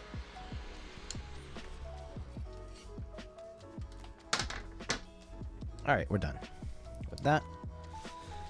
Hello, JK Keeps. Hello. Alright, let's test this guy. So we have a daughter board here. So if you're curious about how the daughter board works, you just pull this tab over here, and then once you pull it, there is a blue ribbon cable here. You just insert it the way, all the way in as far as it can go. I think that's pretty much good. And then you just clamp it back in. Oh, so I guess that didn't work out. So probably didn't insert it all the way in properly.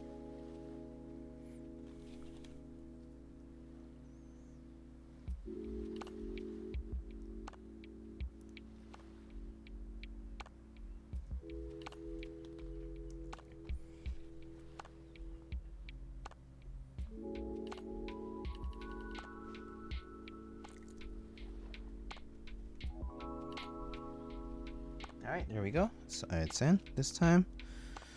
Alright, so there's a ribbon cable, and we can just test it out. So let's get our USB cable. Ribbon cable, yes indeed. They probably went with the ribbon cable. Actually, I don't know why they went with the ribbon cable specifically instead of like a JST, but maybe it was just like what they first thought of and they just kind of went along with it. But yeah. Gonna open up VIA to test it. Hello, Philip. Hello, Philip Kia. Philip Key.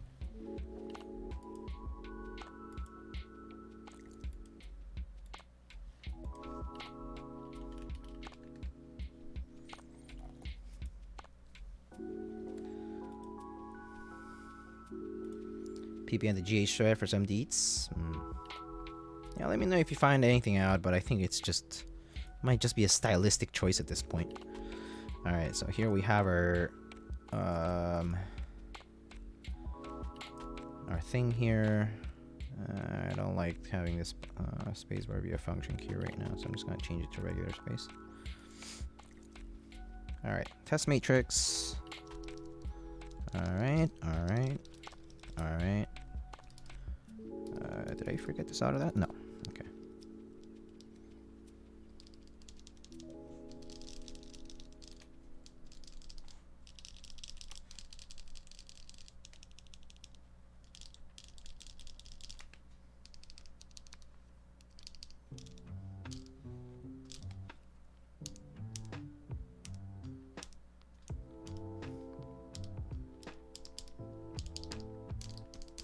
Alright, everything works. Perfect. We have everything working. So now we can just unplug it for now. And then we're gonna put it into a case. Hooray. What do you think of GMK Hanok?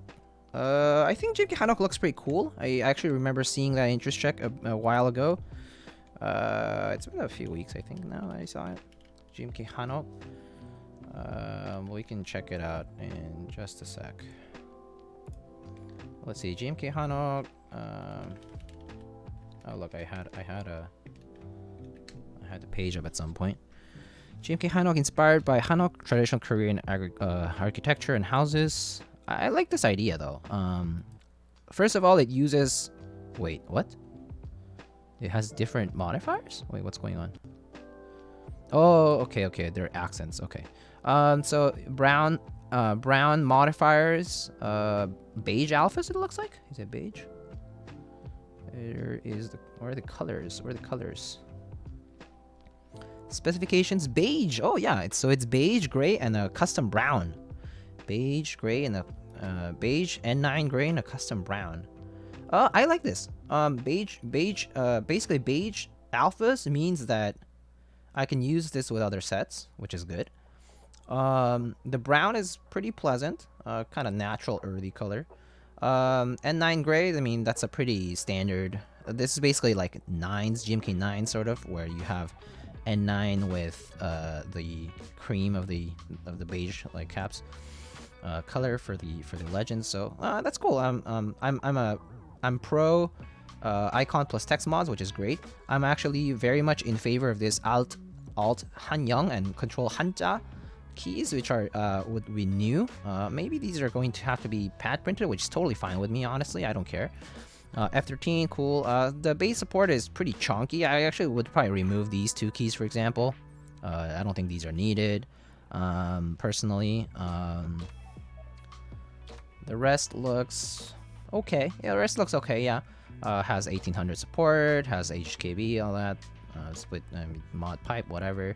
Yeah, no, it looks good. Compatibility-wise, it looks good. Do wish it were row 5. I think row 5 for this would look great. Not too many brown sets is correct. I mean, I have Chocolate here, which is a cool set, but definitely not many brown sets out there. I actually really like this set, the way it looks. I do like that they went with bare bones, sort of like numpad when they have a very busy alpha section, and that kind of balances out nicely. I think that's pretty cool. Desk mats look. This looks great. I really like these desk mats. I probably would get the darker one, although I'm kind of tempted to get the lighter one because of this more like natural painting-like look. And the color would pop really nicely. But the desk mat design is pretty nice as well. Looking at the renders, the novelties look pretty cool. Yeah, novelties look pretty good. Gray modifier kit, okay, that's fine. Space bars, those are basically accents and extras. Dang Keeps. I actually don't know who Dang Keeps is, but I think maybe they've been running some stuff. FAQ.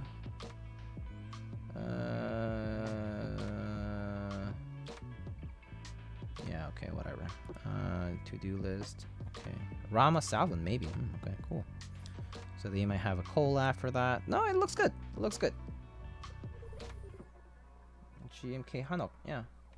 I like it. I think it's a cool set. I'm a fan of Korean inspired sets, of course. Obvious bias for it. But more importantly, I think this set is actually like it follows a theme pretty well, and it's not as I hate to say. I mean, no, I don't hate to say, but to be frank, compared to GMK Hanguk or whatever, it's not tasteless. Hey Jampot, how's it going? Missed the majority of the stream, but oh well, no worries. You don't miss that much anyway. I mean, you missed the build part, I guess. We're about to assemble it. They updated this. They didn't have the back of the Afro last time, huh? Did they? I don't know, Lana. I don't know what the situation was before, but cool. Haven't seen the CA66 in a while. Yeah, me too. That's what I was saying earlier at the very beginning of the stream. I was like, I haven't seen one of these in a while.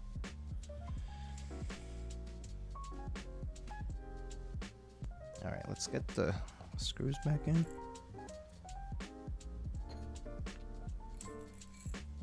Thanks for the feedback, no worries. I would remove some keys because the base kit's like really chunky. So that's actually going to be a kind of expensive base kit. Especially if you're factoring in, like, I don't know what Dane Keeps is, or like what the rest of the margins are gonna look like. I mean, I'm actually saying this out of the perspective from someone who ran a key set already. Chunky base kits like that get pretty expensive very quickly. So I would actually cut down optional keys as much as possible, to be honest with you. But the rest looks okay. The desk mats look nice. I mean, as long as you run desk mats like in 900 by 400 with 4 millimeters of thickness, that's good. Collabs, I mean, are fine. Yeah. But I mean, overall, the colors look good. I mean, I like the set. I probably will support it if I get the chance and I have the money to do so.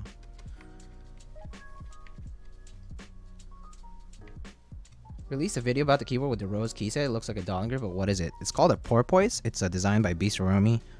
Pretty much could consider it like a private design in the sense that like it was made for himself, and it's not gonna be produced as a keyword run because it's because Lynn from Linworks asked Bisoromi to not produce keyboards with the same side profile, which is the same as the Dollinger and Dolphin. And so he respects those wishes. So that's not gonna run as a public group or anything like that.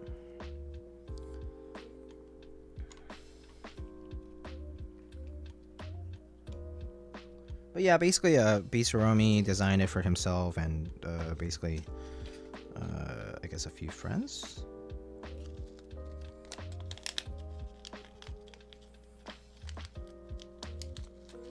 Maybe I'll actually... Oh, wait. This shouldn't conduct, right? I hope not. Okay. Actually, it should be grounded, so let's see. Okay, good. Alright, let's... Oh, maybe this is why this is a ribbon cable, because it needs to be tucked in. So that we don't... doesn't get in the way of things, right?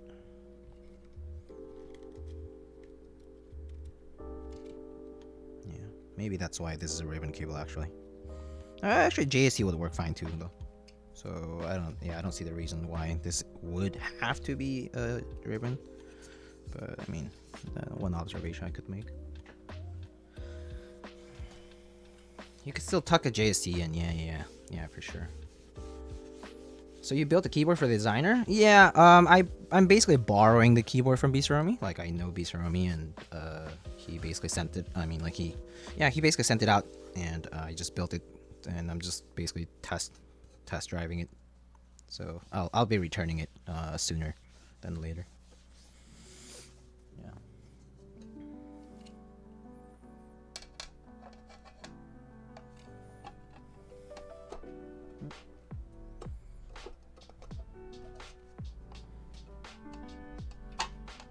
You know what? I'm just gonna tape it down.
Does the pink EPVT set have scoops and bars on the homing? It's actually only bars. It doesn't have scoops. I think they, if I recall correctly, they ran it with no scoops. So it doesn't have the traditional scoop bar keys at all.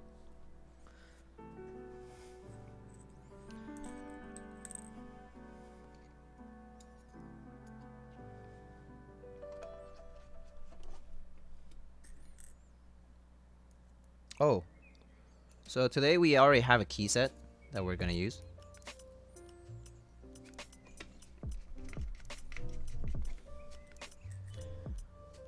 Might have to find me one then. Yeah. I like it too.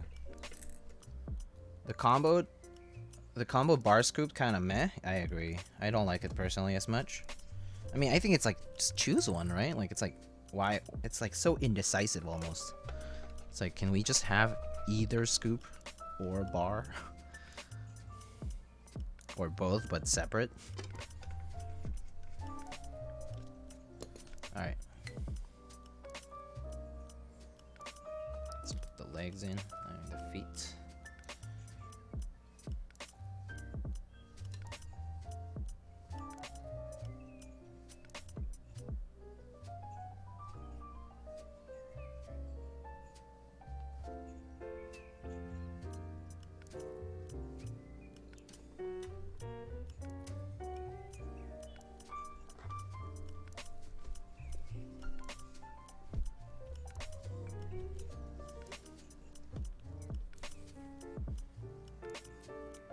I think it's still up, sitting on that one site that shows in stock things. Forget the link.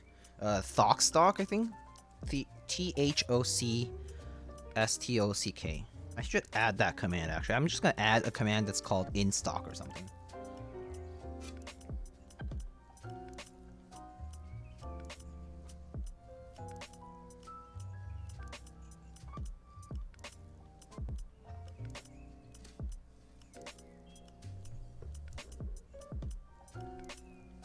Because I think it's a great resource. I think it's pretty nice for newbies. I'll add it later at some point if I remember. Alright, we're pretty much done. I'm just gonna put these screws inside of the big bag so I don't lose any of them.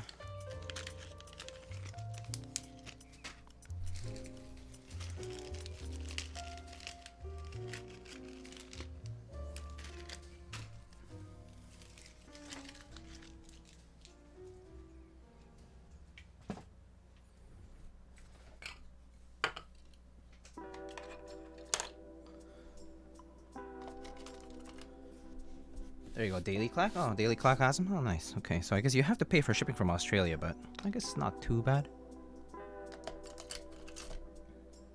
Hopefully not. I'm not sure actually. How much it would be these days. Maybe if you use Australia Post, it's probably cheaper. Or DHL e-commerce maybe. Alright, so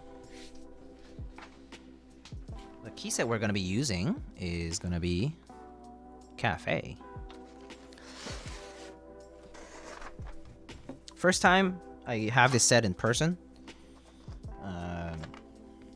So this is Gmk Cafe. Pretty cool set. I'm not sure if the person behind Gmk Hanog is still here, but if you're doing Gmk Hanog, please don't choose this dark of a brown. I personally think a little lighter of a brown is good. I think the Gmk Hanog is rendered actually, like the RAL that they chose is actually a bit lighter than lighter than this. I'm not sure if it's the same, but I think it's lighter than this. But I think this one is a bit dark.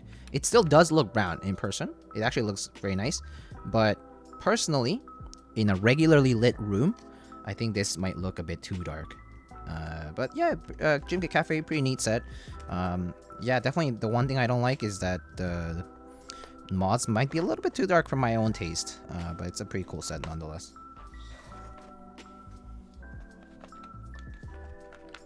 That looks black on camera. I mean, that's the thing. Like, if I have lighting like this and it looks black, then, you know.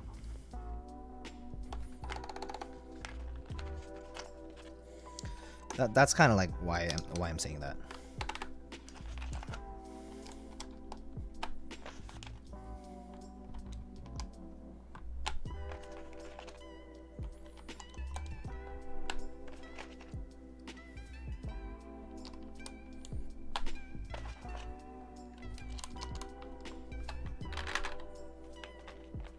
Gmk Meister that's running right now is very similar. I think Gmk Meister is actually black, though. I think Gmk Meister actually has black base colors. Sandra, hello! How are you doing?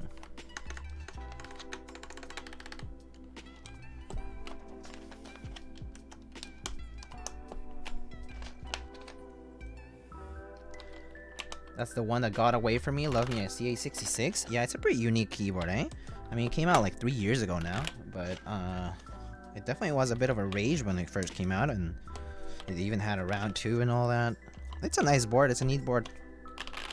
I haven't seen them go for crazy amounts in the aftermarket, for example. Okay, let's use this nice accent. I think the enter key accent is very nice on this key set.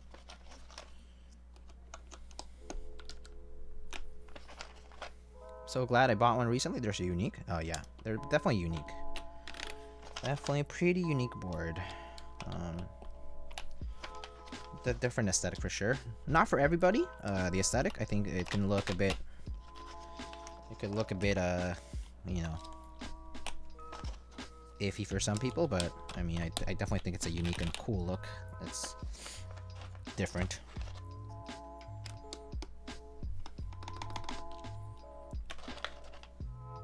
And just for a note, this currently doesn't have any case foam inside, so there's that to note.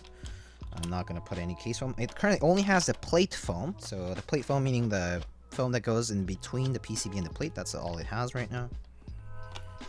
Full aluminum plate. And some holy Bobas, which are basically the Boba U4 Thox from Gazio. Let's see, so... I think,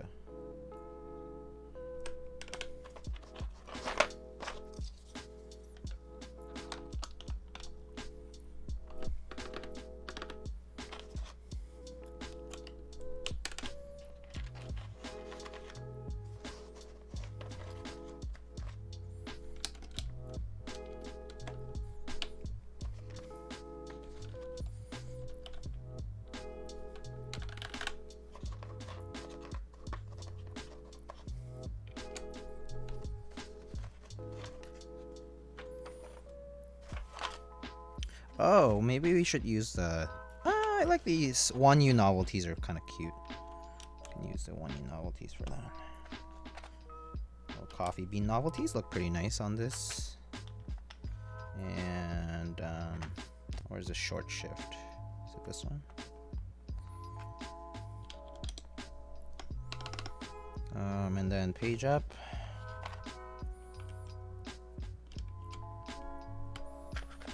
Page down. And end.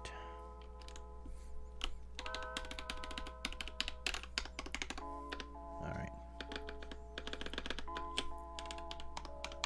Alright, cool.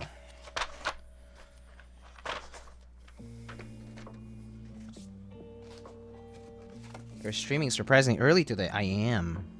I know that people are going to say that because it is early today.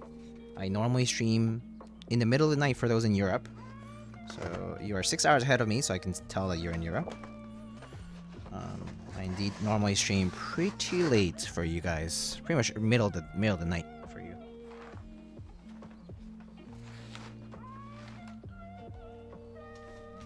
We actually have a Cafe Artisan Rama novelty that we got from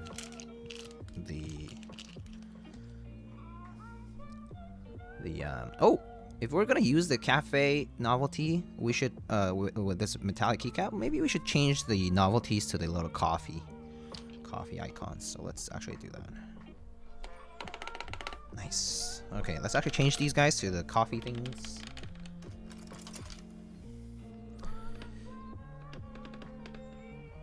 Let's see. Sorry, going back. Doing well. Revisiting one of my first ever keyboards. An acrylic tofu with Totally Pandas. Sounds with Thaki. Acrylic boards with extremely, like, very tactile switches are definitely, like, yeah, very, have that, like, very distinct, like, deep case sound.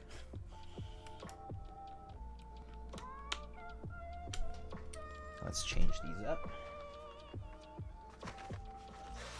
The streaming time is actually kind of perfect for me. I normally am not used to doing this time streaming because I normally have stuff to do in the afternoons. Today's a bit of a special case. Today is a bit of a special case.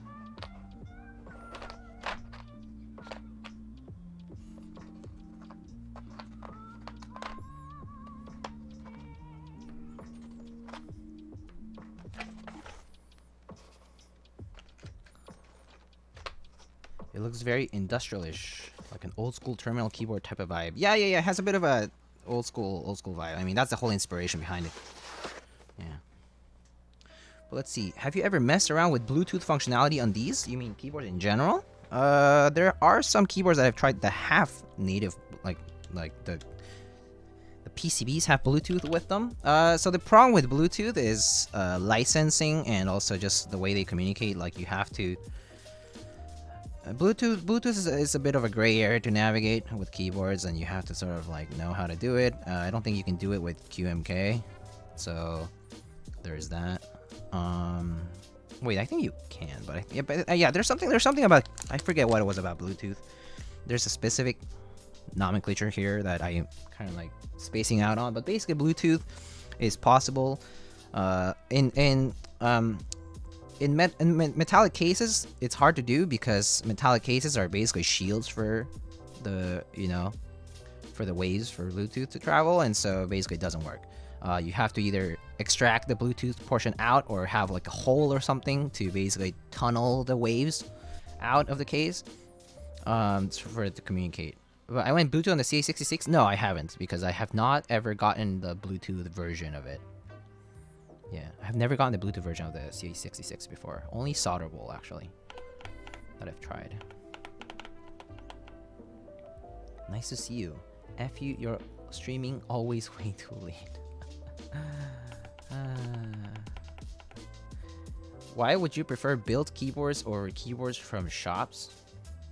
For you? For us? Wait, what do you mean? Oh, I mean, I prefer building keyboards because I have fun building keyboards. The whole part of keyboards for me is the building process. Like, that's the fun. That's the real fun. Duke of Dare, thank you so much for the Prime Gaming sub. I really appreciate it. My neighbor just did a burnout in his Harley. Why? But actually, why though? You said this time's good for me? No, I'm reading what chat said. I'm reading what Super Switch said earlier. Hope you're having a good day. Thank you so much. I hope you are having a good day as well.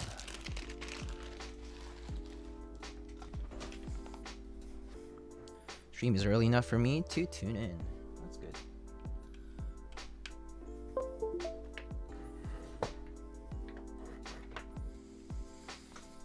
All right. So there's our keyboard.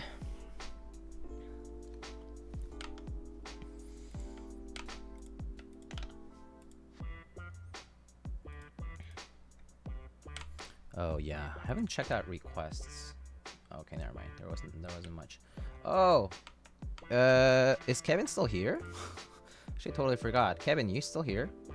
You still want that Reverend cross cap on?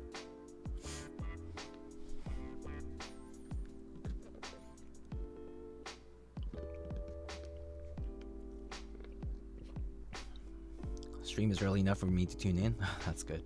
I know I do late streams. Okay, Kevin's not responding, which kind of makes me feel like he's probably working or something. So we're probably not gonna do that. I'll probably refund his points now.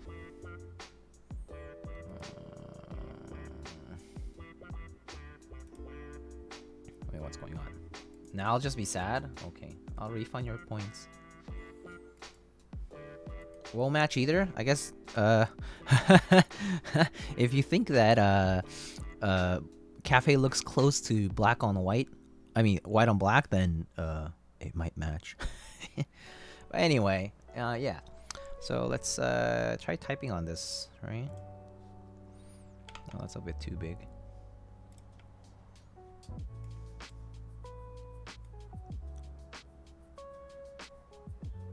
Wait.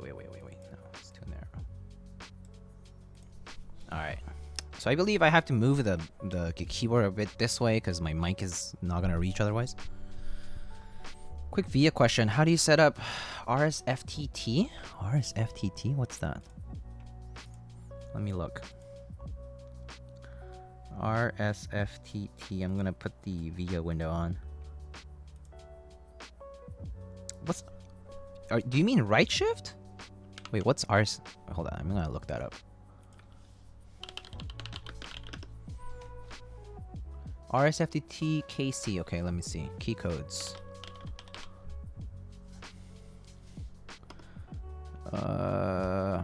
Right shift. Mod tab keys. Right shift when held. Keyboard key code when tapped. Okay. So you can actually do yeah, use MT. Or you can always just add an any key and then type it in. But yeah.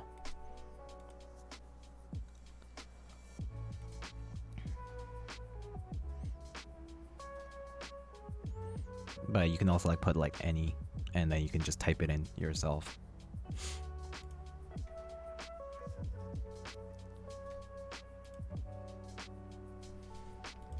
Matt late? No, you're not too late, Hoffy.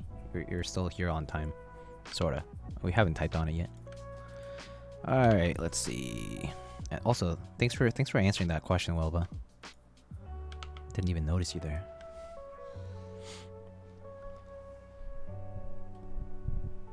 Alright.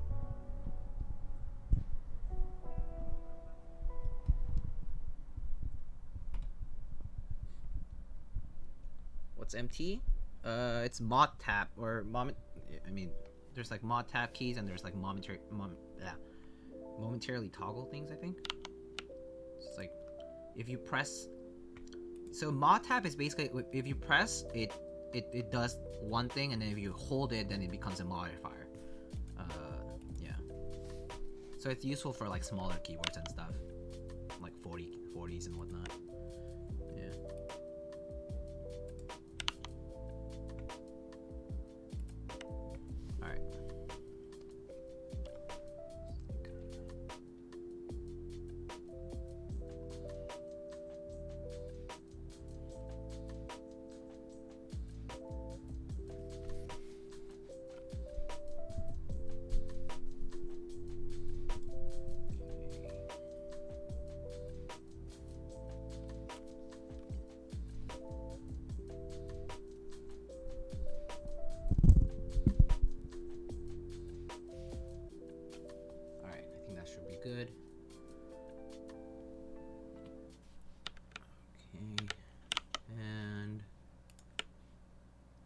just check something.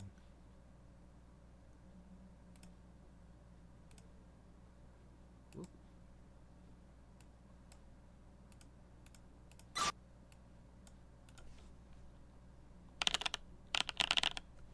Okay. Alright. Let's try this out, shall we?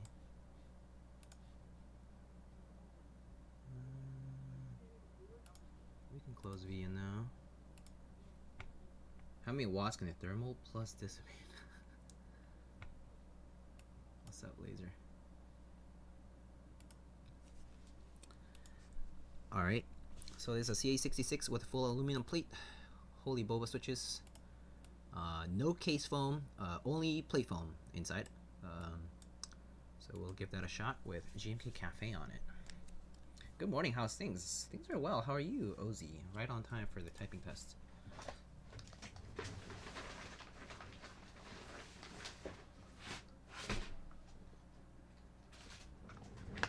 Alright. Here we go.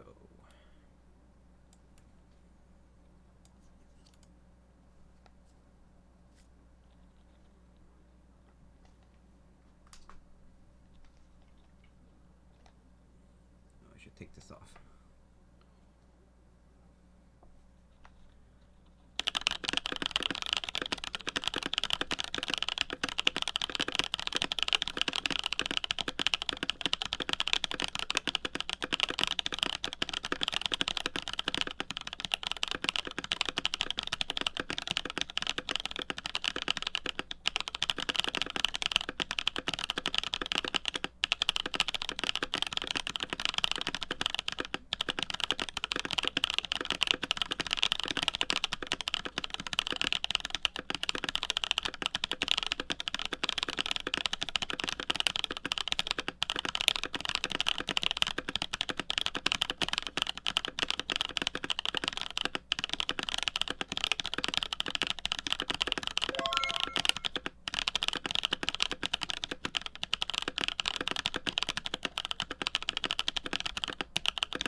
Oh, whoopsie, sorry.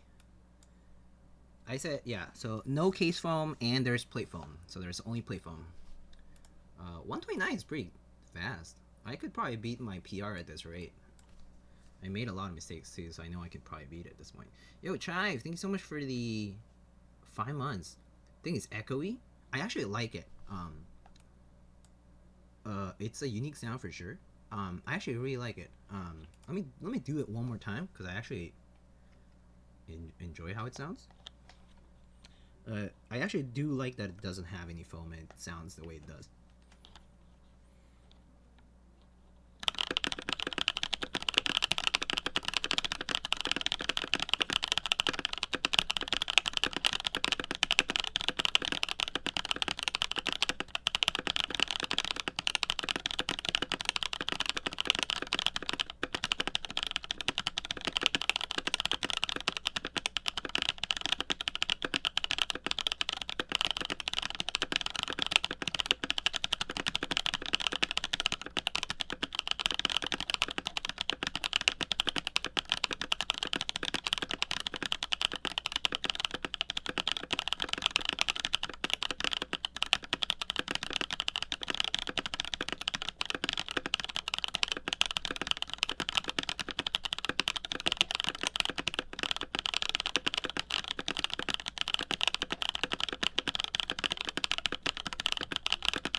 Actually, yeah, this is a pretty nice sound. I really like how it sounds. I really, really like how it sounds. Actually, yeah, so I do agree that the plate foam is helping a ton with the sound of the tactiles. So, first of all, one thing that I was scared of... Oh, actually, hold on. Let me move this. Well, actually, let me do the mods and then we can talk about it. Let me just do the mods, okay? Here are the mods.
Okay.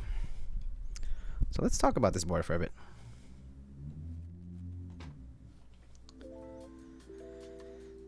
So it sounds really good. It sounds really nice. I guess first things first. The plate foam helps a ton, is what I'm kind of finding out. Because normally I do remember building a CA66 with Holy Pandas. I don't have a build stream of that actually. I remember building it like off stream or something like that. And it sounded kind of hollow, but it didn't have any foam at all when I built that one, I remember. And one thing I was worried about that I was going to mention just earlier was if the switches had a bit of leaf ping, because very tactile switches tend to have more leaf ping because the leaf is kind of bent in such a way that the tactility is harsh, and so the return is fast and snappy, and that tends to give these tactile switches a bit of leaf ping, or like kind of like that, like that like ringing and pingy noise. But and so I thought that because of the hollow case, it would probably sound bigger, like it would sound, you could hear it more. But I think the plate foam kind of helps with that. First of all, the switches themselves don't feel like there's a lot of that kind of extra noise because the springs have also been lubed and all that. Like I think the springs were lubed with 105 and then like dipped slightly in 205, like the tip, and so that helps. Lubing the springs helps a ton, obviously, to get rid of that metallic sound. But I think the plate foam is doing a lot of favors for this particular board. But the case is interesting by itself because it's hollow, so the case is kind of like giving a lot of room for the sound. But because the plate foam already kind of damps a bit of it, I don't think it's a bad sound. It's a good sound. It's a good sound. What about slightly lubing the leaf depending on the tactile switch? You can, yeah. You can lube the leaf, but just do note that lubing the leaf will potentially kill the tactility a decent bit. On any light tactiles, lubing the leaf is basically saying you don't want tactility. So I would not lube any leaves for light tactile switches like MX Browns or even MX Clears or Zealios and the like. Especially if you're using any thick lubes, it's pretty much going to kill the tactility for sure. I wonder how the sound would vary if this board was filled with polyfill to make up for that hollowness. That would be interesting. Sounds like every mod and row sounds very, very different, more than normal. First of all, yeah, so the sound is kind of loud. This board is pretty loud.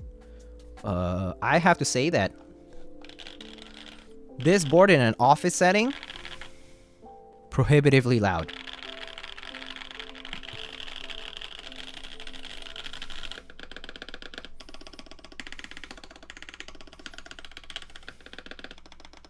This board in an office setting is loud. Very, very loud. I would not use this in a public or like any like kind of space that's shared. Too loud. But for solo, like, you're on your own in your room typing on this, it's pretty pleasant. I actually like it a lot.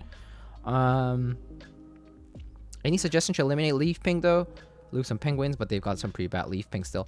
First of all, I think lubing the spring is going to help the most in terms of like you actually don't know whether it's a leaf or something else.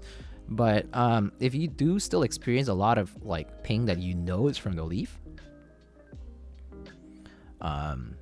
you can try touching the leaf with lube, but I'm not sure if that's going to help a lot. I think it might just be by design. Something's loose in there, or the leaf is kind of moving too quickly and harshly. Hard to say. I don't think there's a cure-all remedy for leaf ping, because it's kind of like inherently part of the design. Perfect for the next study trip in the library. Yeah. But enjoy lubing the feet themselves lightly. Yes. So I actually always lube the, like on the stem.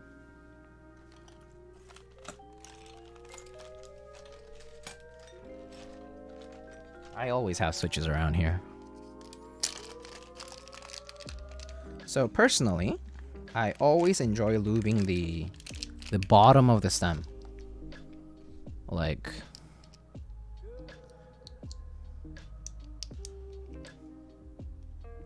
I when I lube, so it depends on what I'm lubing with. If I'm lubing with 205, I don't touch the bottom housing at all. Maybe sometimes if it's a linear, I'll touch the leaf on the two sides here, 1 and 2, like basically where the feet are making contact.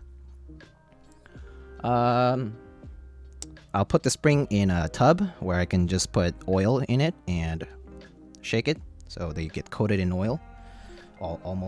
Pretty much always. I always coat mine in oil. For the stems, I enjoy lubing stems. So all this side, front. If it's a linear, including the legs. If it's a tactile, I actually sometimes probably avoid the front because I enjoy light tactiles, and light tactiles don't do well with lube on the front legs at all. So always the two sides, but I will always be careful. Always make sure that there's lube applied like here to the top part of this part where the top part of the rail is going to make contact with the housing, right? That's where the upstroke sound is coming from, and the downstroke sound is coming from this part here, right? This surface over here. So I always apply brush here, here, and here. I don't lube the pole itself. I actually stopped doing that at one point because I realized that it was more risky in creating that lube vacuum inside of the stem. Inside of the bottom housing.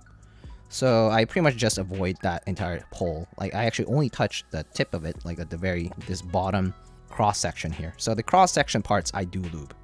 These 3 cross section parts from the pole and the bottom side of the stem rails. So I'll do those. I don't touch the top housing because I think it's kind of wasteful / not a big difference. So basically that's how I lube with 205, for example. I won't touch the bottom housing if it's 205. I will use if it's 3203 or 3204. I'll probably touch the rails as well of the bottom housing, but that's pretty much how I lube switches. Oopsie.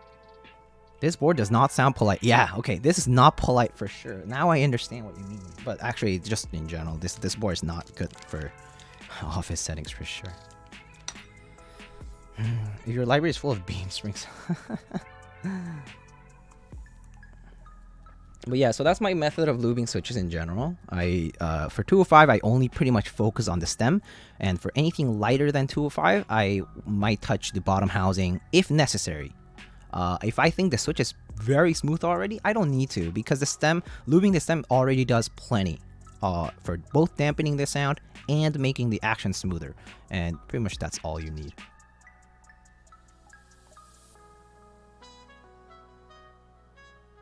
It looks like VIA isn't responding to MT.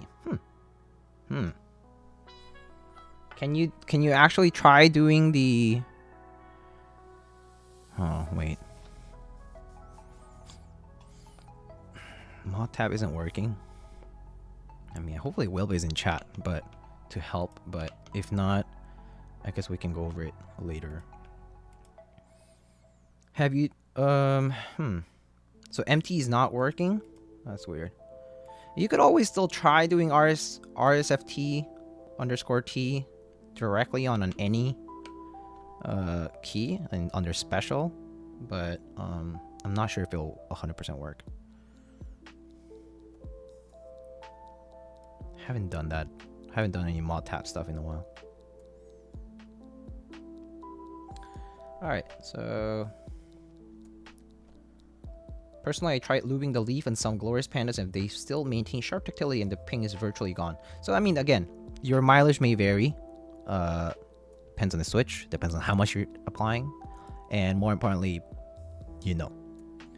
it's about consistency too. Like if you did it on one switch and that worked, you also have to replicate that on 60 to 90 switches, right, for a keyboard. So I think that's kind of the concern for me. It's like, if I'm changing anything about my lube method, can I do it consistently across a whole batch of switches rather than just for one? But if the results vary a lot, if there's a lot of variance, I try to avoid changing my method as much as possible, because I know it's only going to cause inconsistencies as a batch, and that's the stuff that triggers me.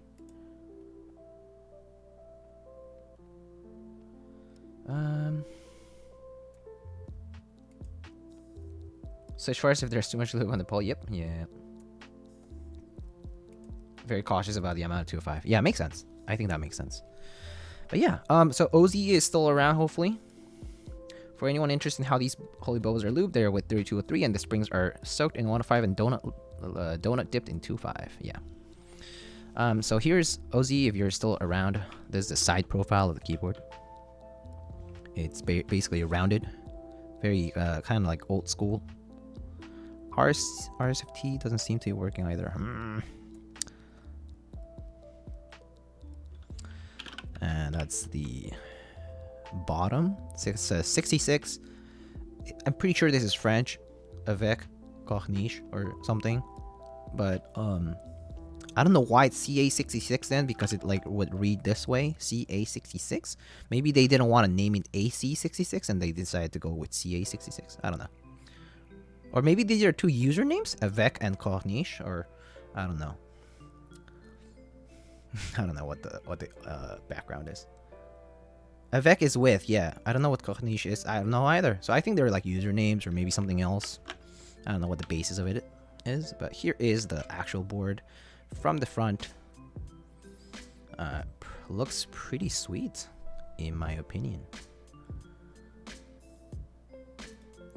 Yeah. Yeah, no, this looks fantastic. With GMK Cafe, very good on. I'm noticing a very good set for E-White. Looks nice. In person, definitely can see the brown up close, especially. But again, the modifier keys for GMK Cafe are a bit too dark for my preference, so that's why I didn't buy it myself. The novelties are super cute. I actually would have purchased this set if, you know what I would have loved on GMK Cafe? This accent color for alphas. I would have lost my shit. I would have loved that. Loved it, but didn't happen. So, or basically a more like this color, like, but for the alphas. I would have loved that, and a slightly lighter brown for the mods, but yeah, slightly lighter, not much, but slightly. Mr. Juego, very good, very good, very good, very good, very, very, very, very good. Thank you so much, my friend, for the 7 months. No, 9 months, 7-month streak. Thank you. Cheers indeed. For those curious about the lighting. Oh, that's brown? Yeah, so see what I mean? That's what I'm saying. That's brown. It looks black, or it looks very dark, but you know, that's the light. The light is very harsh here, so obviously I need to kind of tone it down here. But there's the RGB strip, actually very seamless looking, which is kind of cool. In person, it looks better actually. The colors are not showing up because the light is very harsh here. Because I have a very bright light on my 2 o'clock essentially.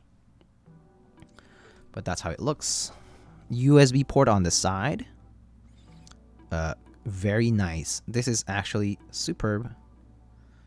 Looks great. As far as fitment goes, it fit perfectly well. No issues with the cable. USB-C is always good. And so this looks good. This looks great. A USB mini would have actually looked pretty bad because of the shape of the port. Oh, Sandra, thank you so much for the tier 1. Can't believe I wasn't subbed. That's amazing. Oh, dude, no worries. It's fine. No one's obligated to do that, and I appreciate the support, though. I am very grateful that y'all are so supportive and so generous and so kind. So yeah, thank you. So that's what I have for today. Next time, we're going to be building a TGR Xinga Unicorn R2.1. It'll be the first unicorn I will be building. I actually have a number of TGR Xinga unicorns to build from different people, but this will be the first of several in eventually rather.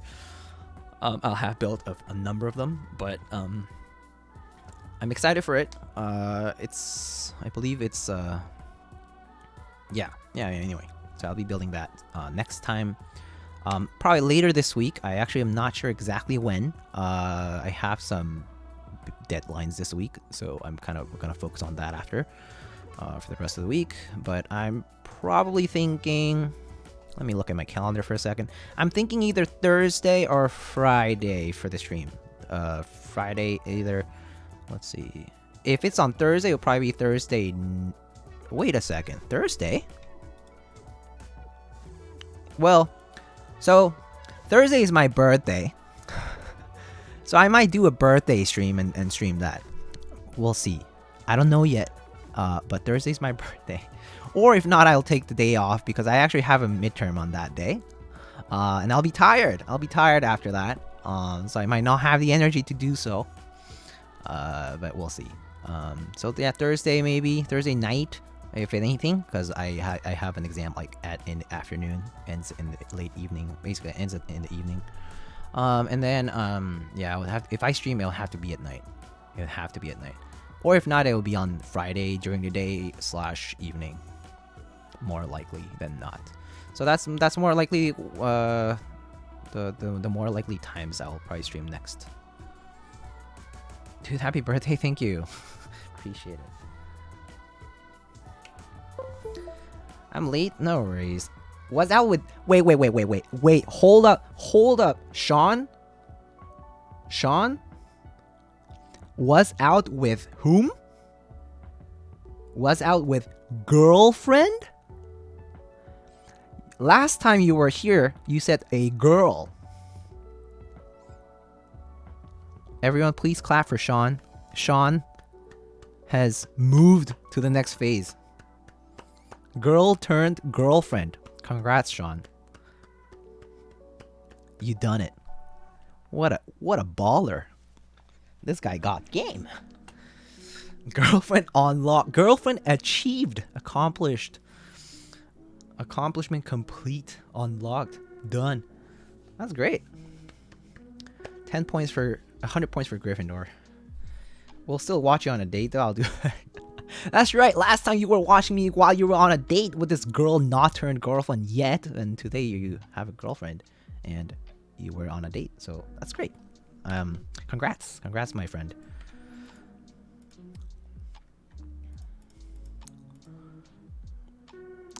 But yeah, that's all I got for today, guys. So if y'all have any suggestions for me, any comments, feedback, concerns, you can always join me on my socials.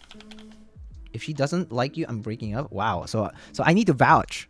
So one day you'll introduce me, introduce her to me, and I'll have to be like, Sean, I approve. Or maybe I'll be like, no.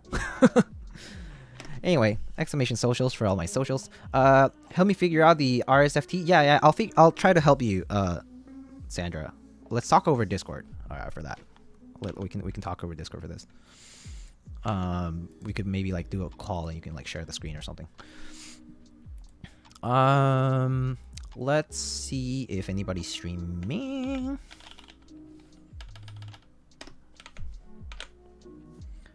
Ponka has arrived. Did we get a Ponker Bless? Well, Ponka has arrived. Ponker Bless, thank you so much.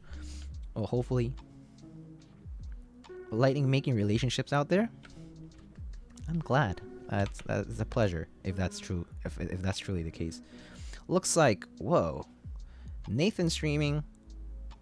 Alex is streaming. Basic is streaming. Stray Chroma is streaming. And Mr. Zekin is streaming. So y'all can actually choose. We're not gonna rate Nathan because the point of rating Nathan is moot. He has too many viewers. Ponker Bless, thank you for the Ponker Bless.